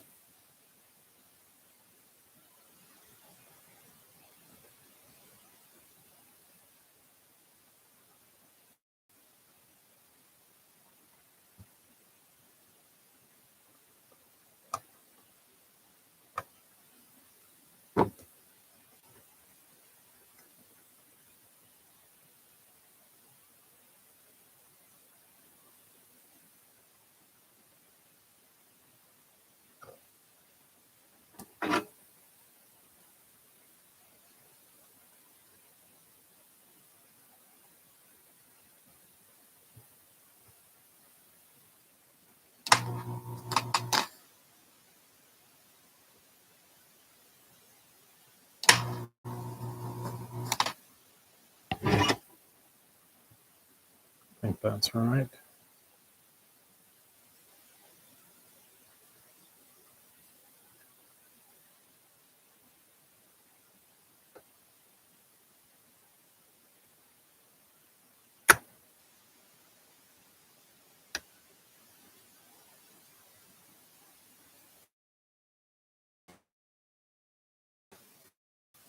I also got some of that elusive glue there, wreaking havoc.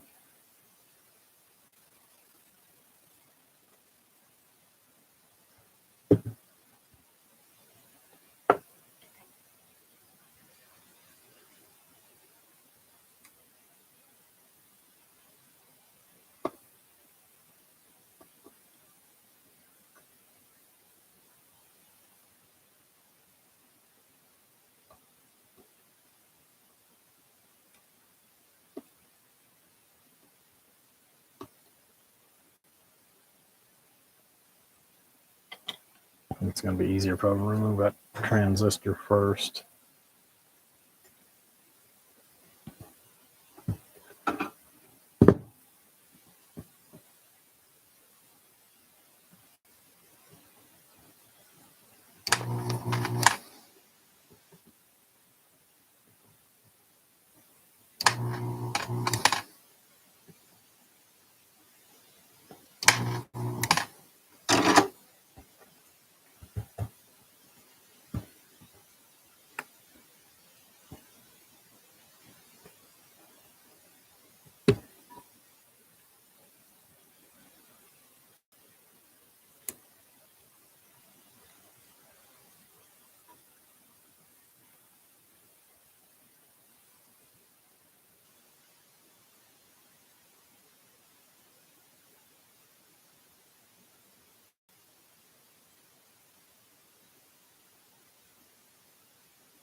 shmoo out of it.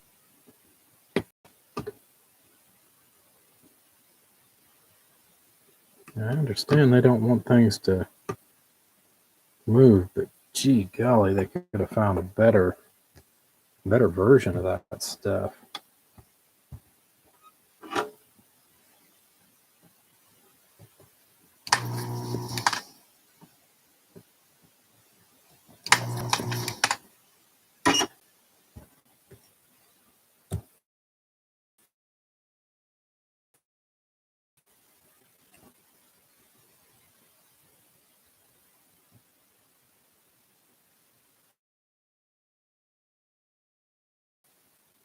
Seven.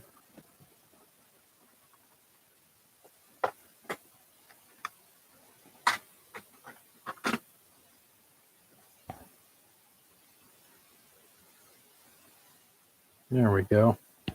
Sorry about that, guys. I wasn't looking at the screen. Didn't realize the camera was down or up so far.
Well, I'd like to have $1 saved back for every capacitor I have ever replaced in a radio. Geez, I could retire.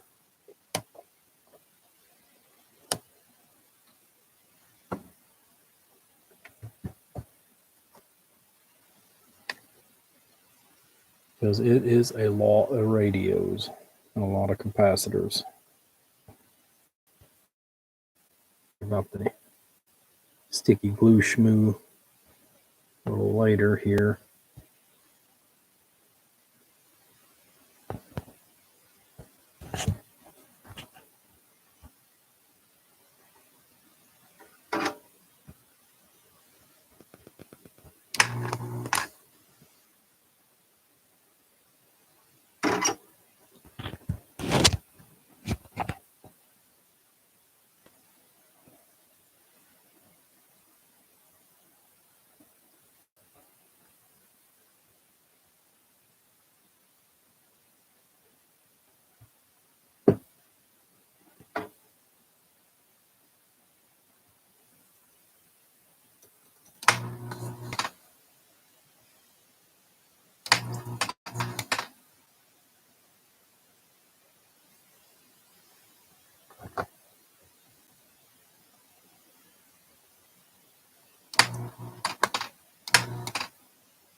Good old eBay notice.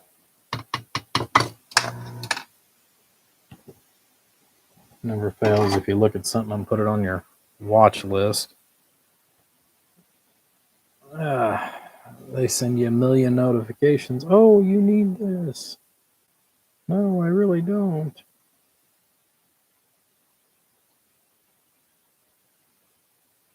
Okay, another one UF. Yeah, the only reason why I'm calling out the values, even though they're kind of small, is just so that my brain remembers exactly what we're looking for. I am going to have to order some more of these because I don't have a whole lot left. Not in the one UF. I know I've got enough to finish this job. That's not a problem. Oops.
Okay.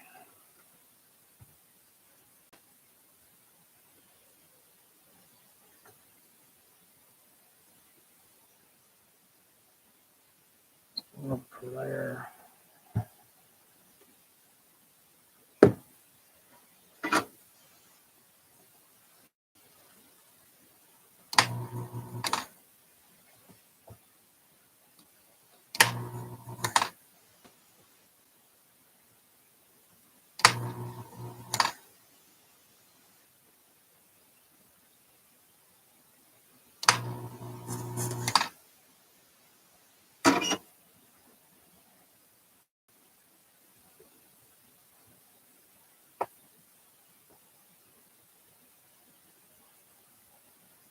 Makes me wonder if somebody would actually redesign the 148 based off of the original design and then update it as far as like the audio chip and the voltage regulators, based on what it needs, but essentially keep everything else the same. Um, I know it would sell. Upgrade the finals or update those to a MOSFET. Man, wouldn't that be sweet? One UF.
Alrighty.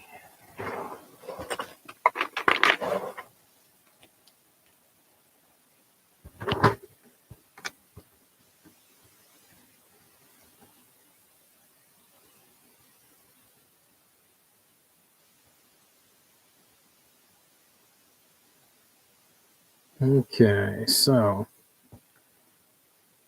what I'm going to do is actually stop for the evening, and what I'm doing is I'm marking the ones that I've not pulled out yet. Now I'm not worried about marking all of them, mainly because of the fact that they're the old gray capacitors. So it's pretty cut and dried in regards to that. But everything that's in the section where I'm stopping at, I want to make sure gets marked. That way I know bits for this, as far as with the new ones, but to make sure that nothing gets missed, especially since I'm stopping kind of in a good spot and kind of in a bad spot all at the same time. So, because let's see, well, we've been on this, where's the timer at? I know it's been a couple of hours anyways. Yeah, 2.5 hours. So I think that's as far as I want to take it tonight, at least on this radio. I got a few other little personal projects, but all I want to get some lunch or dinner. So, like I said, I'm going to stop here.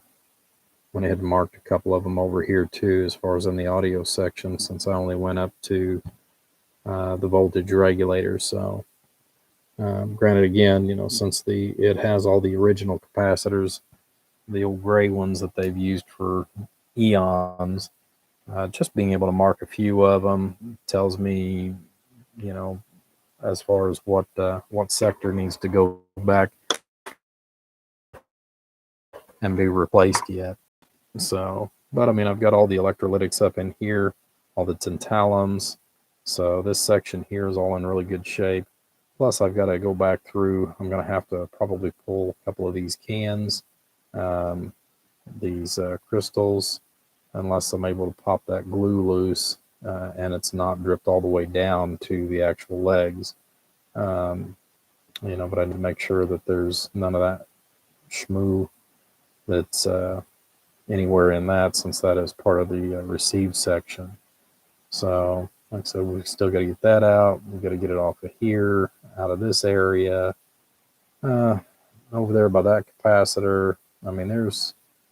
It just seems like this radio here, they went above and beyond the Call of Duty, if you will, for putting glue on everything. So, like I said, I want to go through and pull a lot of that out and get rid of a lot of it. I'll probably, this small little cluster here of disc capacitors, I will probably get those pulled out and just go ahead and replace all of them, mainly because I see that 2 of them are completely and utterly immersed in it. So I'll find out what the values are, pull those out, and go back and replace those with new disc capacitors.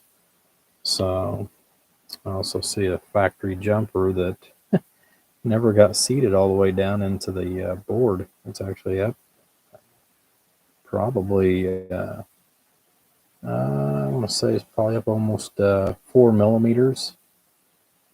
It's quite a ways off the board itself. So we'll need to get that down in there. Once we get all the capacitors done, we'll actually start going back through and start replacing the receive diodes in this, and then probably start testing, once we get all that done, and then go from there as far as any other major modifications like the variable power that he wants to go ahead and have put into this. Got to ask him about the clarifier. Not a lot of people want the clarifier cut. Some do, some don't. So I'll find out from him on that, if that's something that, he wants left stock, or if he wants that opened up just a little bit. So, we'll get in there and find out on that. But, all right, guys, like I said, it's been a good evening. I finished up a couple different projects. I've already got the tins back on the 2x8. So, yeah, like I said, we got quite a bit done. Still got to do some packaging, but I'll do that later through the week and get those guys squared away so that I can get them out by Thursday or Friday at least, and move on to the next project. But I'll be working on this one over the next few weeks, so I'm not going to get in a huge hurry because I've got other projects that I want to work on too. So, all right, guys, take care. God bless, and we are back out for the evening.